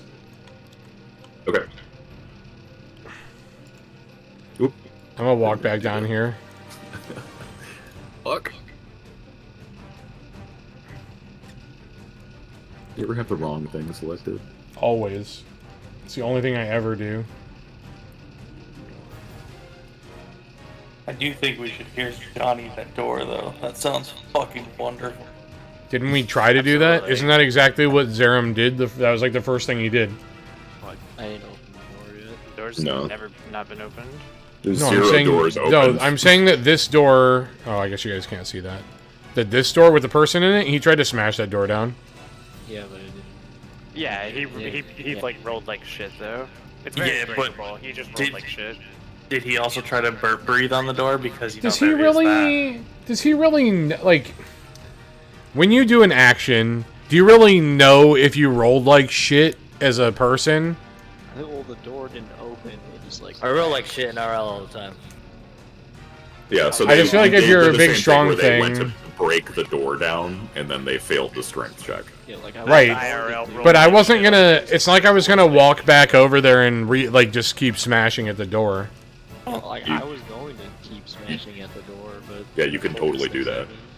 Yeah, you can totally do that. So do So we just those regroup cultists- around? Are we trying to regroup That's a around me- the guy's that's a door or metagame this here. door? Well, that's a metagame here, but so there's like, imagine there's a bunch of dudes up here, right? And you all are making a bunch of noise over here and like down here and stuff. Like maybe they would have heard you if you had gone at it like several rounds. Maybe they would have came to investigate. So it just mattered, like the how the fight started potentially could have changed, or maybe you didn't go this way at all. Maybe you got it on the first go. They didn't hear anything, and like the interaction went a different way. But we can't think about that. Those dudes had to get melted, right? Like those dudes had to catch that acid breath and die. That's just how it had to go down. But and then the other thing too is like, so most of the time when you encounter something like that, like if it's just a matter of time, but there's no stakes, like you just get in, because there's a little bit of stakes because there was some fuckery happening up here. That's why I wanted you to do checks on each thing, if that makes sense. So let's just get the person with the thieves' tools into these doors. But I thought they were not locked. I thought they were barricaded. They are. They one are over here. barricaded. This one's locked. Okay, Yeah. so the right is locked. The middle one Is barricaded, is correct? barricaded. Gotcha. Because Okay, there's a that's- guy on the inside that barricaded it. Yeah. So let's just what's regroup homie? around these doors. And first off, let's fuck that dude in the room up. That guy set us up. Okay. So what we're gonna do is we're gonna take a 5-minute break. We'll say that the group is out of combat, or do you guys want to pursue? We're out of combat. We're going. Yeah. It's go and liberate the civilian from his hiding hole time. Is Okay. is just like getting out of combat? Is this a short rest? Like, is this a okay? We're No. not fighting. Short anymore, rest short is rest? you're literally resting. Is Okay, like so you I are. guess- Yeah. I'm just gonna go hang out by this dude's door so he doesn't walk out. And then my god pilot is going to walk away for 5 minutes. Exactly On 5 your- minutes. On your stream, I see you moved your token, but I didn't see it up inside. So I don't. I That means you have to refresh yours. Yeah. Okay. I wasn't see sure the if, data on my side. if it was my side or his. Yeah. That quick. Yeah, I see it. I'm seeing it update on my side. So maybe on this side, and then you get in there. All right, so There. we've just decided to retreat to the room we were at previously, Yes. and just be head on a swivel that there's a blood golem summoning dude on the further in. Yeah, it felt pretty bad to allow the progenitor of blood golems to exist. It's a way cooler title. Even out of character, I feel like that's a little bit of a ballless play. I would have chased him. I wanted to chase him too. That's all I I'm think- saying. Being completely tapped on resources and choosing not to chase is a fine decision. Not tapped on the resources Like- of being a fucking badass. Just saying. Like if I gotta chase somebody over and over, like I mean me being a fat ass, but if I'm trying to chase somebody and then suddenly after forever, like I'm tired, I'm out of breath, I'm just gonna say, you know what, maybe. I mean, obviously, like in real life, it's harder to say that with the circumstance, but my character in real life would probably say, I'm very tired, I need to take a break. That guy's Yeah, it taken like sucks, 35 damage though. I feel like we just let someone that Sure. was like pretty much dead walk away. Yeah, but we don't know what's back there, is what my character would be thinking as well. Like, the unknown. We don't know what's back there. If it's another 3 people that are fully health and ready to go and we're on the back foot, then again, Yeah. Yeah, I think that's totally. Then I valid. would have tried to kill that guy and run away. I chased that guy There's- before, and then he took control of me and had a knife up against my neck. So Yeah. Yeah, but I There smoked that there is no like right answer. You're just Yeah. balancing resources, right? Like, does it make sense for us to go in? Maybe it does. Maybe it doesn't. Okay, so we're gonna take 5 really quick. Let everybody get up, pee, get drinks, whatever they need, and we'll be back here. Yeah, I'm gonna go pee in my drink. 12 after? No, 13 after. Okay, maybe we'll just say 15. Does that sound cool? Rob, you could Leroy Jenkins, No, I did that to start this fight. head down, charge. Yeah, that's ain't nothing different than.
I've been drinking this summer Red Bull forever, and I never realized what the actual color of the liquid was.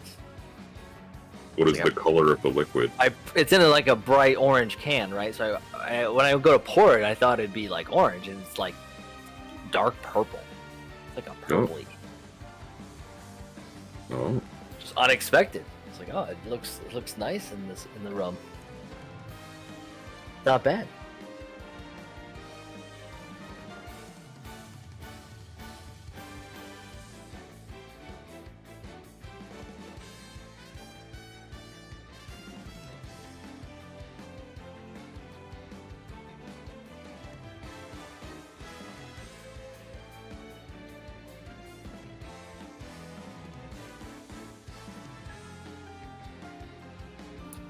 I didn't expect that cultist to be so beefy.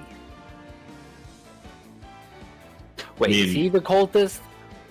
What is that thing's name? The little guys are cultists. Mm-hmm. He's the fanatic. I got the cult fanatic. Yeah, well, it's more like I watched those dudes get melt so easily, so I got penisy.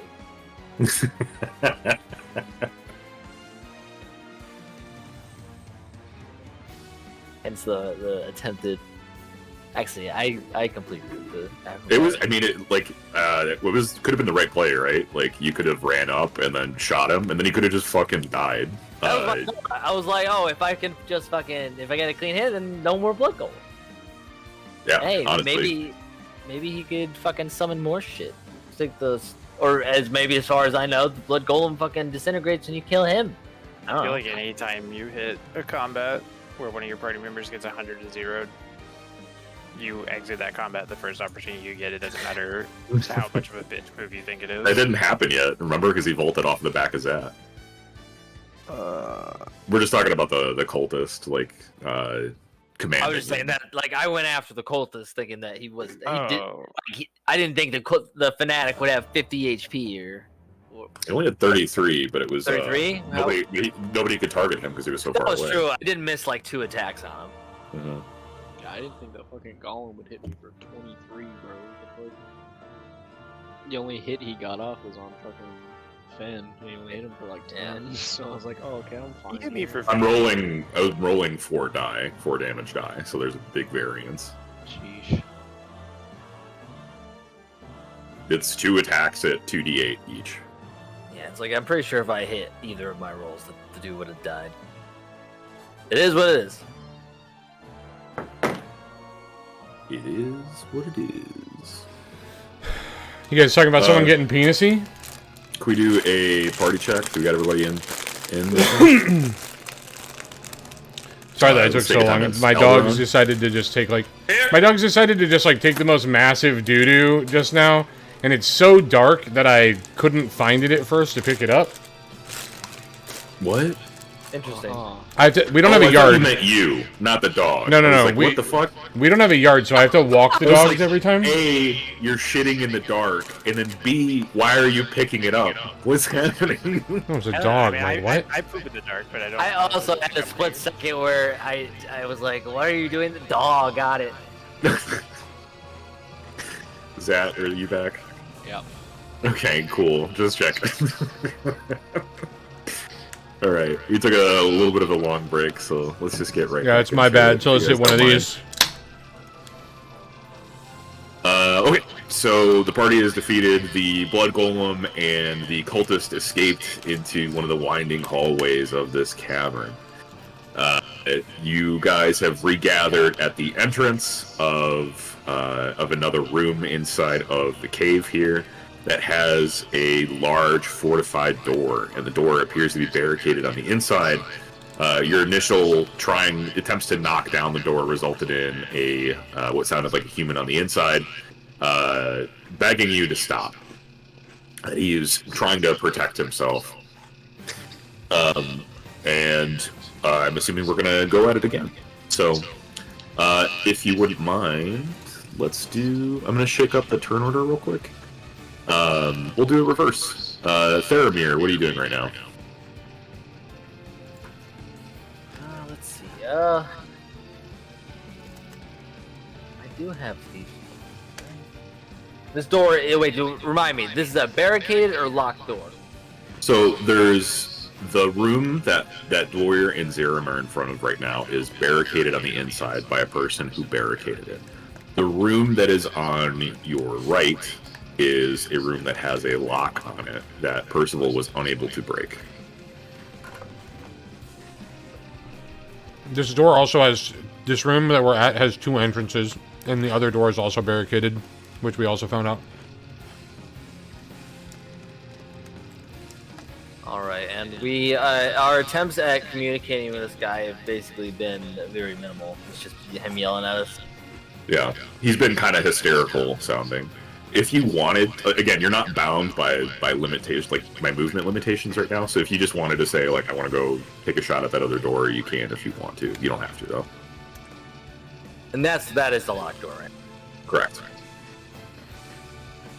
Alright, yeah, you know what? I'm gonna have you guys deal with this, fanatical man, and I want to be a little bit more down this hallway, because in case I hear anything that's might be coming our way, like, you know, another more summoned stuff.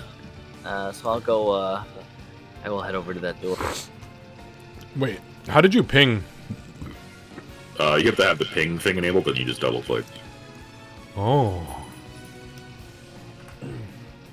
Say someone is free to join me if they'd like. Oh, beautiful. Out of character, is anyone else like a particularly high persuasion? Like have a high persuasion modifier? It I'm might plus be 3. you. It might be you, I would assume, because of you're gonna have the highest charisma, but it depends if you're specialized into persuasion. Yeah, I'm plus 3. If you guys want to look at that, I'm gonna continue on really quick with Scruff's turn to make sure that he's doing the things that he wants. So you've moved over to the door of this other room here, and you see that there is a large lock on the front of it that keeps, it's essentially like bolted together with this lock. There's a really intricate pattern on it. It looks old, but very sturdy. Probably like a 15-pound lock or something like that. This thing is huge. What do you want to do? All right, can I put my like ear up to the door, see if I can hear anything inside? Yeah. You put your ear up to the door, and it doesn't sound like you can make out anything of what's going on the inside right now. You hear like a faint like humming like sort of sound, but it doesn't sound like there's movement or anything of that nature. No creatures, no people. It just sounds like a sort of just like a low grade like humming coming from the inside of the room. All right, I'm going to whip out the good old thieves' tools, crack my knuckles, and give the lock a go. Okay. I think there is. What is the goal on this? 1 second.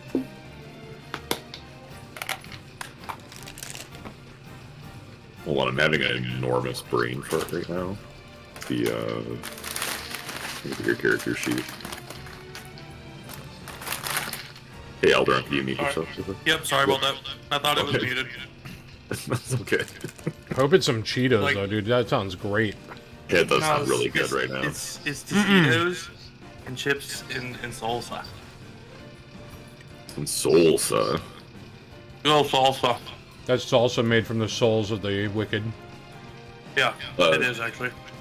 We'll do sleight of hand on this. So, give me a dice roll, add +3. I guess you could just click sleight of hand and that would work. Okay. The DC that I was setting up for it was 15, so... Let's go. You slip your thieves' tools into the front of the lock, and lock technology has not changed in hundreds of years. Regardless of how old that lock is, you're able to sort of, like, to maneuver your tools, like, past the individual mechanisms here, past each of the teeth, like, in the lock, and you're able to slip it open. There's a big, meaty click that happens, and you're able to remove the lock from, like, the front of the door. Alright, is that a turn over? How does that work? You can open the door if you want.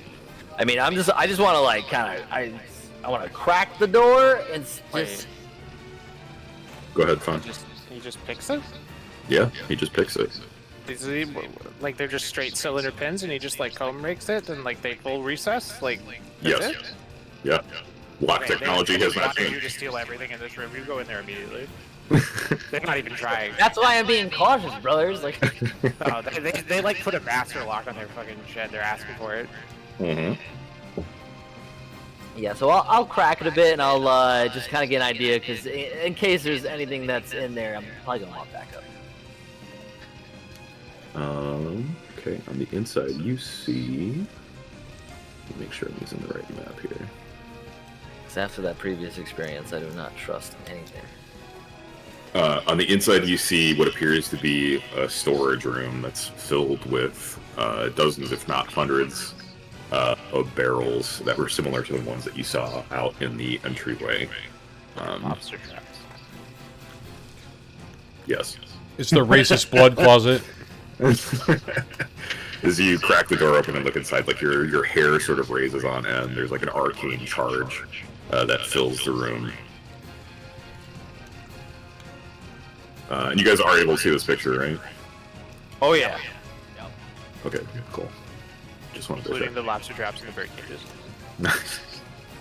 Shh, Ben, shh. That's how The they trap barrels. the racist water. Yeah. Yeah. All right. Well, just feeling that kind of static beat feeling and thing, I decide to close the door and wait for my other friends to come over here to check. To wait for them to deal with their business, because I know they're about to break into that room. Okay. Okay. So you're on the outside there. Who? Alfor next. Alright, so seeing as I've kind of been, you know, I would say that I considered Theramir a good buddy. I decided that it would be smartest to kind of, this would have been happening like as he's walking over to the other room. I would have followed along, but I would have kind of Okay. parked myself right here-ish. Okay. Like looking around the corner, kind of keeping an eye, but you know, whatever, just kind of see if anything had happened. But kind of I heard him fumbling with the lock, and you know, the clear sound of it unlocking. See him kind of peek in, and I asked him, "Hey, you see anything in there?"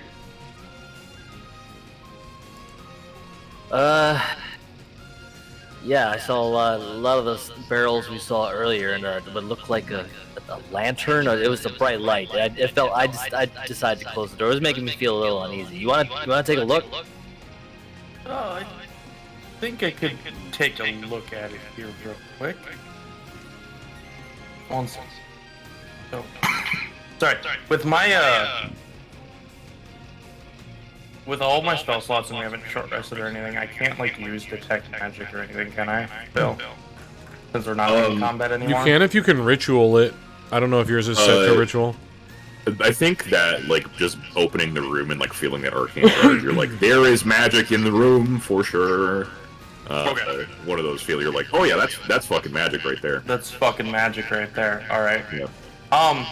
I guess so. If my character, I'll take a step in. I don't care. Whatever. If there's someone hidden behind the boxes, I'll guess No. blindly. You enter the room and it's just filled wall to wall with those same sort of like barrels that you saw earlier. That they've been using this as a storage room. That your suspicions about a smuggling sort of operation have definitely been confirmed here, but the scale of it is becoming way more apparent. Okay. So as far as kind of is there anything, and I'm asking this just from kind of like a player.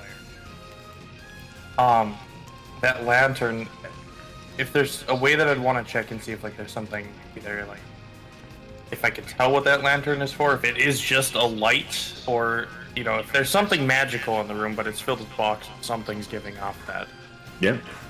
So That's your gaze is drawn to this pedestal that's in the center of the room, and there is like a magical cylinder that's floating in the core of this lantern.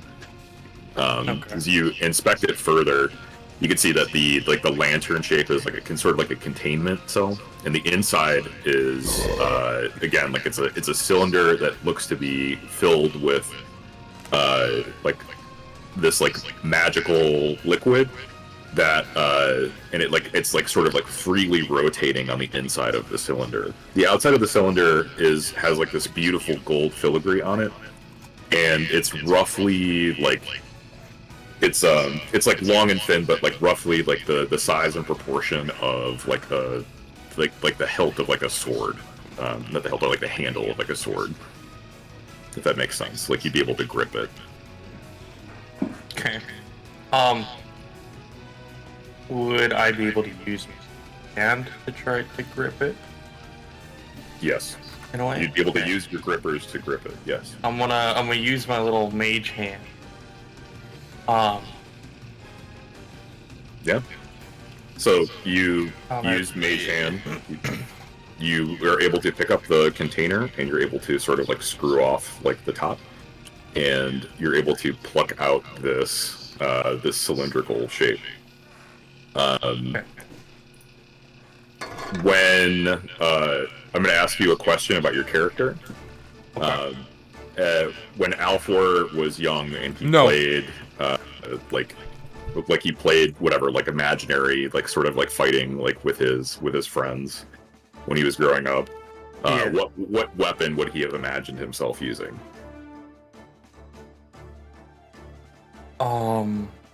Probably just definitely not a book. I would have said like kind of like a wand, like what you'd find in Harry Potter, I guess. Essentially, just a small. Think of like a martial weapon, like something like he's playing pirate or something like that. Yeah. Okay. Probably, definitely some sort of like scimitar then. Okay. Yeah. As you lift like the golden cylinder like out of the container, and you have it gripped in your mage hand here, it forms into the shape of the same like scimitar that you had imagined perfectly in your mind as a child. Like the liquid sort of like spills out like through the holes in the top and like freezes into the shape of a scimitar. I haven't made an item for this yet, but this is any weapon of your choosing, martial weapon of your choosing, and it acts as if you have proficiency in it. You need intellect in order to wield it, but you have in your hands a magical weapon that shapes itself however you want and becomes any martial weapon. Well, that's very awesome. Thank you. Yeah, that's really cool. My character's just sitting by the door in just awe as this fucking lantern just. As someone who's from the woods, I am just blown away what I watch. You're having your should have bought Bitcoin moment. I should have said anything. So you can. This is in your possession now. I'll make an item for it, and we can add it to your character sheet that it's a special thing. I haven't taken. Like I said, I haven't made this yet, but I'll make notes to add it to your sheet afterwards. Yeah. So you have, it's any martial weapon that you want it to be, and it acts as if you have proficiency in it, because it's directly tied to like your ability to imagine it, and it's light as a feather. Perfect. Yeah, no, that's super cool. So yeah, I guess in that case, obviously I have the mage hand, kind of. Well, I guess was if I was right next to it or whatever. But so I have that weapon, and I guess I would turn and show Theramir, and I would say, look what I was able to do. And he can obviously see it changing forms and stuff like that. Okay. Mm-hmm. It's not something that's like in my mind, but nobody else can see it. Like, no. He can see it change the forms. It's like the like if you yeah. So right now, like you're not imagining like something different. Just holding onto it. Yeah. Yeah. What do you want? What do you want to do with it? Heavy? No, it feels weightless almost. It's like it's part of me. I imagine something and it's there. It exists. Like if you imagine another shape, for example, like if you imagine like a rapier or something like that, where the weapon instantly shifts and into like moves into like the shape of a rapier. Yeah, and I just say like, check this out, and then I think of, you know, a rapier and stuff like that. I'm just kind of swapping it back and forth between various different forms, almost instantly. Such a treasure was such easily broken into. Yeah. It's like, what else is in this room? Not master lock stocks.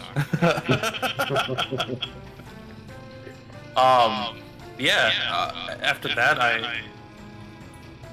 I said, well, I didn't see anybody else in here. Did you want to look around at anything, or maybe take a look?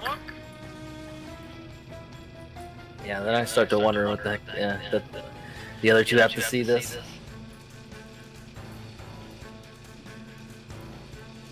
But yeah, after that, I guess I would just.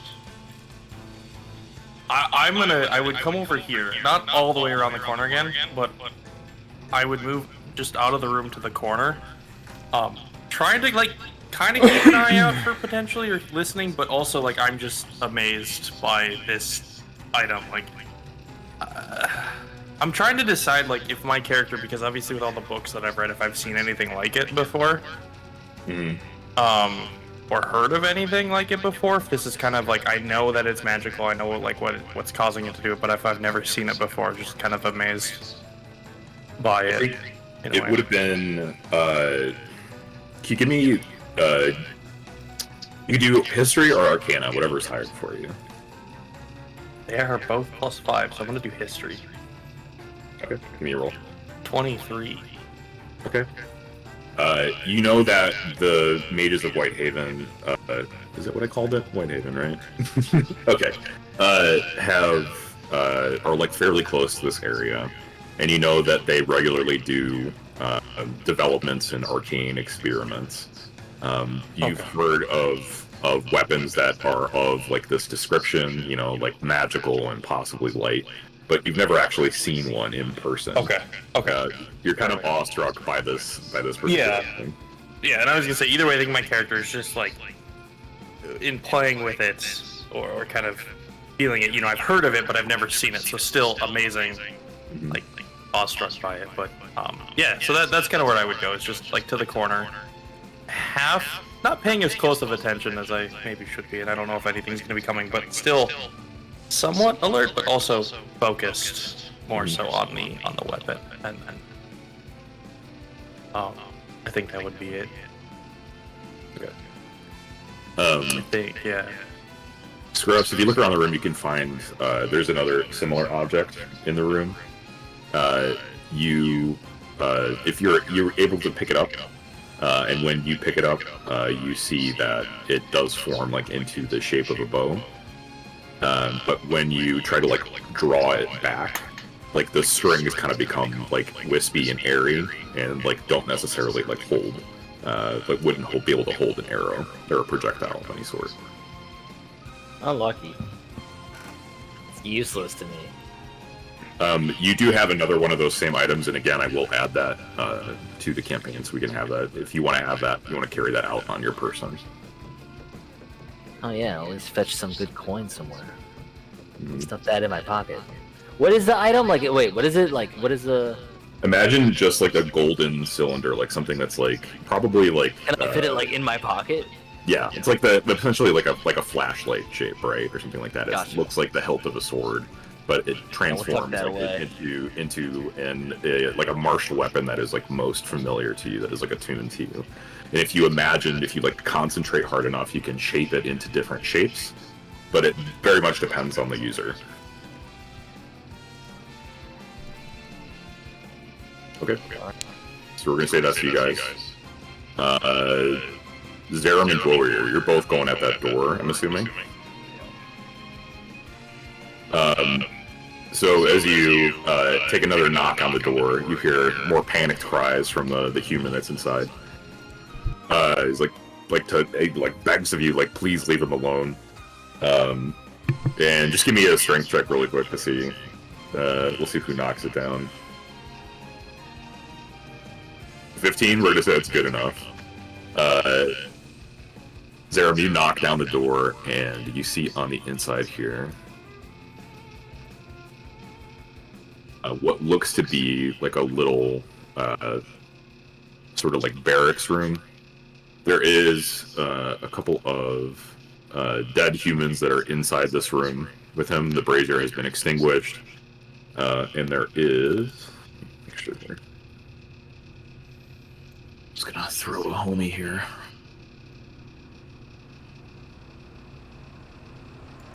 There is a human that is sitting on this couch. He's sort of like curled up on it, like a scared animal. He's wearing the same armor as like the rest of the guard that you see up there. The armor essentially identifies him as a very low-ranking member of the Paladin Order that Percival is a part of. You can see that he has been blinded, and that some attempt was made at aid to him. He has a bandage wrapped around his eyes, but he would be functionally blind.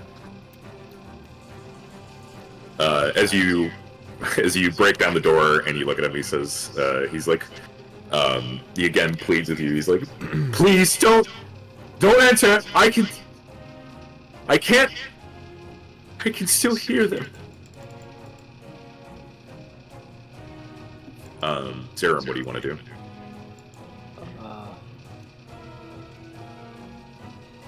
I'll ignore his pleas. Okay. Go ahead and enter the room.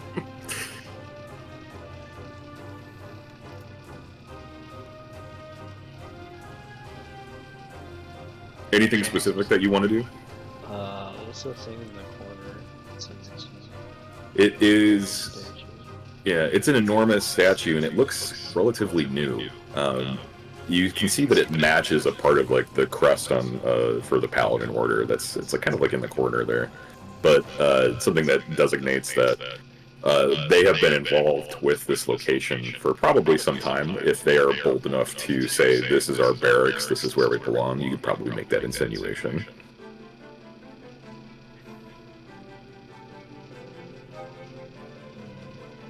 Anything else that you want to do?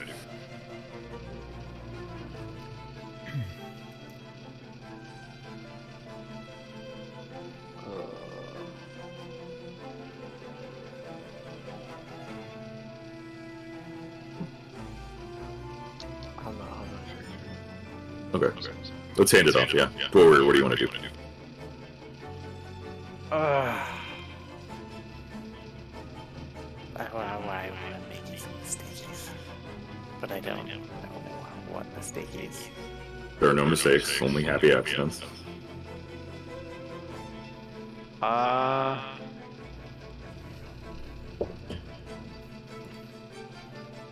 gonna come in and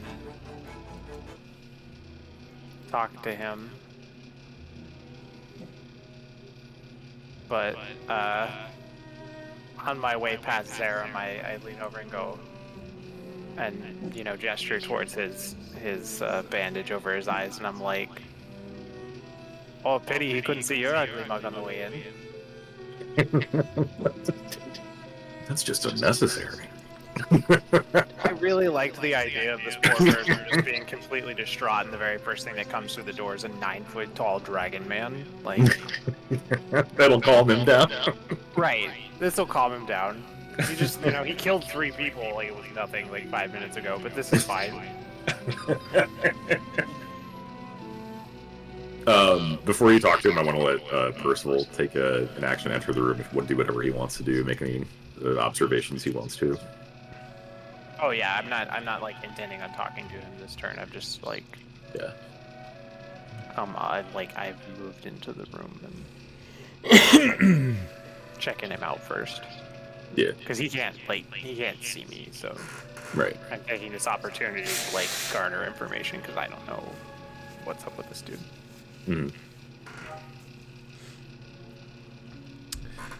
I immediately first notice the lion in the corner.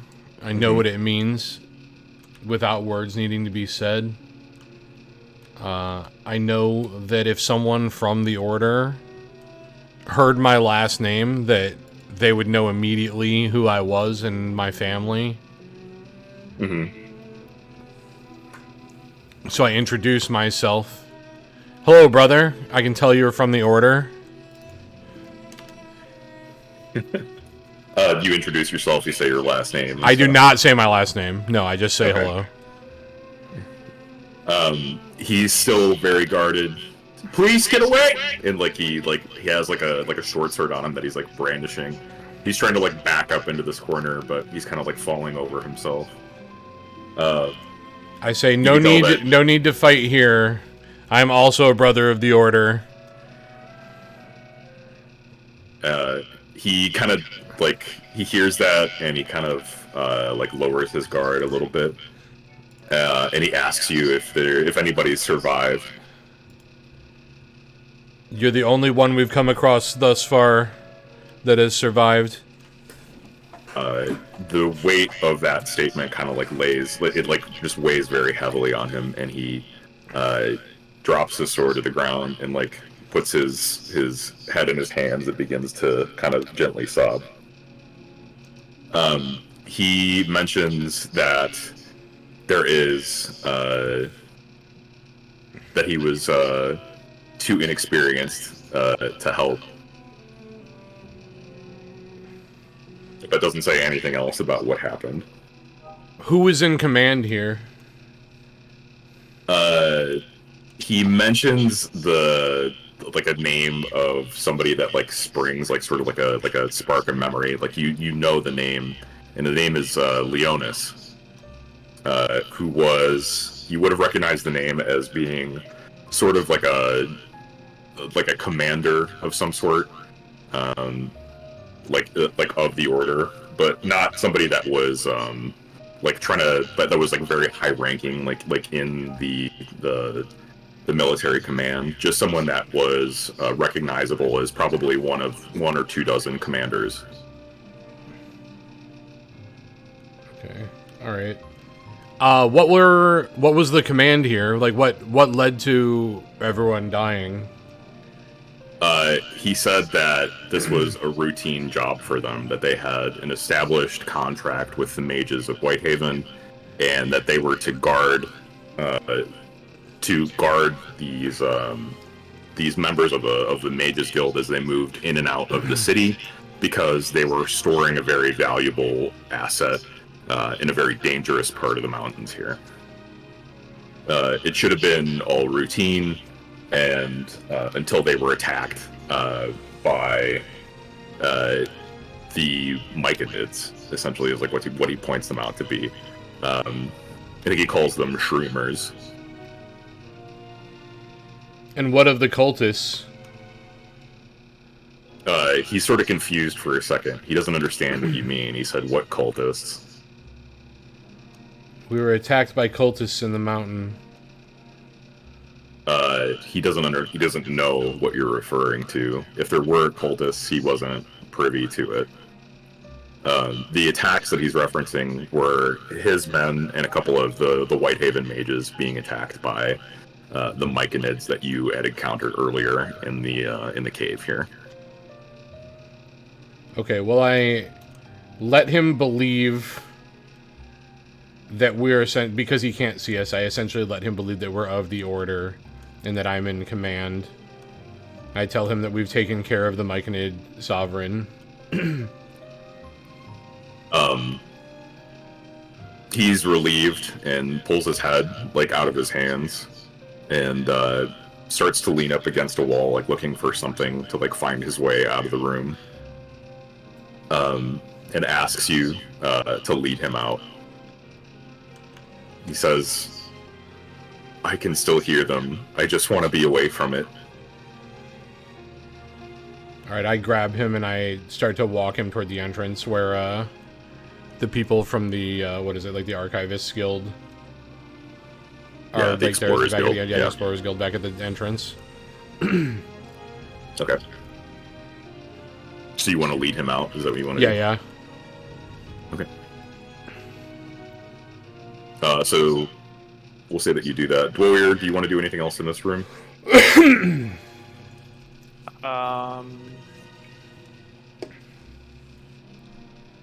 No, I will come and basically get his other arm to help with Percival, and kind of like with my index finger tap my nose to indicate that I understand that there's at least a small amount of deception going on here. I don't want to act like, I don't want to say directly that we're from the Order, but I want to, like, not disillusion him of the idea that we may be. Right. I just want to, like, I'm Yeah. nose tap that I. That's for Zach. I don't want to have it be like I said that I'm in outside, because I am from the Order at some level, but like I'm clearly not anymore. I had actively worked against them. Yeah. No. But I have very good understanding.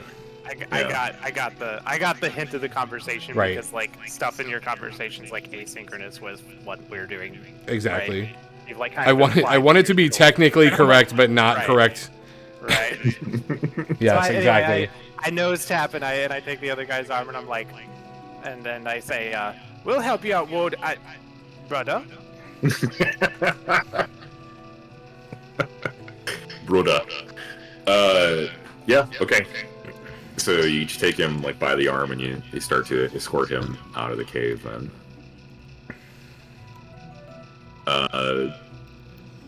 Yeah, you guys can make it all the way to the front of the cave without any sort of problem there. Just change this. There you go. Make sure I'm using the right one. You're able to bring him to like the mouth of the cave entrance and bring him over to the members of the Explorers Guild that are still outside. There's a couple of them that are sort of like sketching the area, taking notes on like the frescoes and things like that exist like around, and the statues, and seeing if they can make sense of anything that they're seeing in this area. You hand them off to him, to Zara and West, who are still outside, who immediately take him like back to the camp. He seems incredibly relieved, but is hysterical and guilt-stricken and grief-stricken from being the last remaining survivor of what appeared to be a pretty terrible attack on the guardsmen. If you guys want to take this opportunity to rest before you go back into the cave, you can do that. Or you can turn around and see if you want to explore more. What would the group prefer to do? I want to rest. If we weren't going to chase the guy, I want to at least get my spell slots back. Nap time. It'd be a good idea. Okay. We're about 5 minutes, or sorry, I guess 8 minutes from closing where we normally close at. So with that, I'm just going to give a brief recap of the action that we have here and kind of talk about where we can go next and what things are available on the map that happened that we haven't explored quite yet.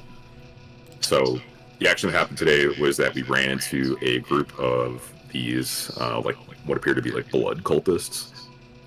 They were quickly dispatched by Zerum, and then their dissolved bodies got morphed into a blood golem, which you guys had to also dispatch.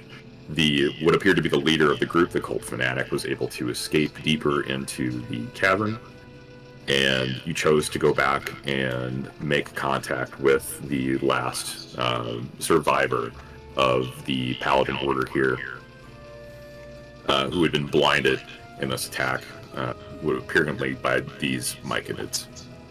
So you've brought him back to the camp with Zara and West, and he's going to make contact with the Explorers Guild, and hopefully we'll have him on his feet soon. The party is going to rest with the Explorers Guild that set up camp at the mouth of the we'll call it the dungeon, but like the cave entrance sort of here. Yeah. There is a couple of things that we did touch on this session. One is initially that there was a room that had been explored briefly by Scruffs over here that had an idol in it, and we heard faint whispering was happening over there. We found a magic storage room over here that included the finding of a couple of artifacts, which will certainly help in your debt contract, or you can choose to keep them, which are pretty sweet. These like hilts that form into magical weapons that allow you to form them into whatever shape is most familiar to you in terms of a weapon. There is a recess into the cavern that the cultist escaped into that might reveal some more secrets about what's happening with this cave and the smuggling operation. And there is still this essentially barracks room over here that the member of the order was hiding in that might have some more secrets in it. But yeah, that's going to be our session. That's going to close out a hold one with the boys for this week. And we will try to aim for another session in another 2 weeks here, which would be March 11th. Is that cool with everybody? Yeah, for now. Hell yeah. Bueno. Rob, if you want to close down the stream, we could do the retro right after. All right, thanks guys for hanging out. We'll be back in 2 weeks, hopefully. Who knows if it'll get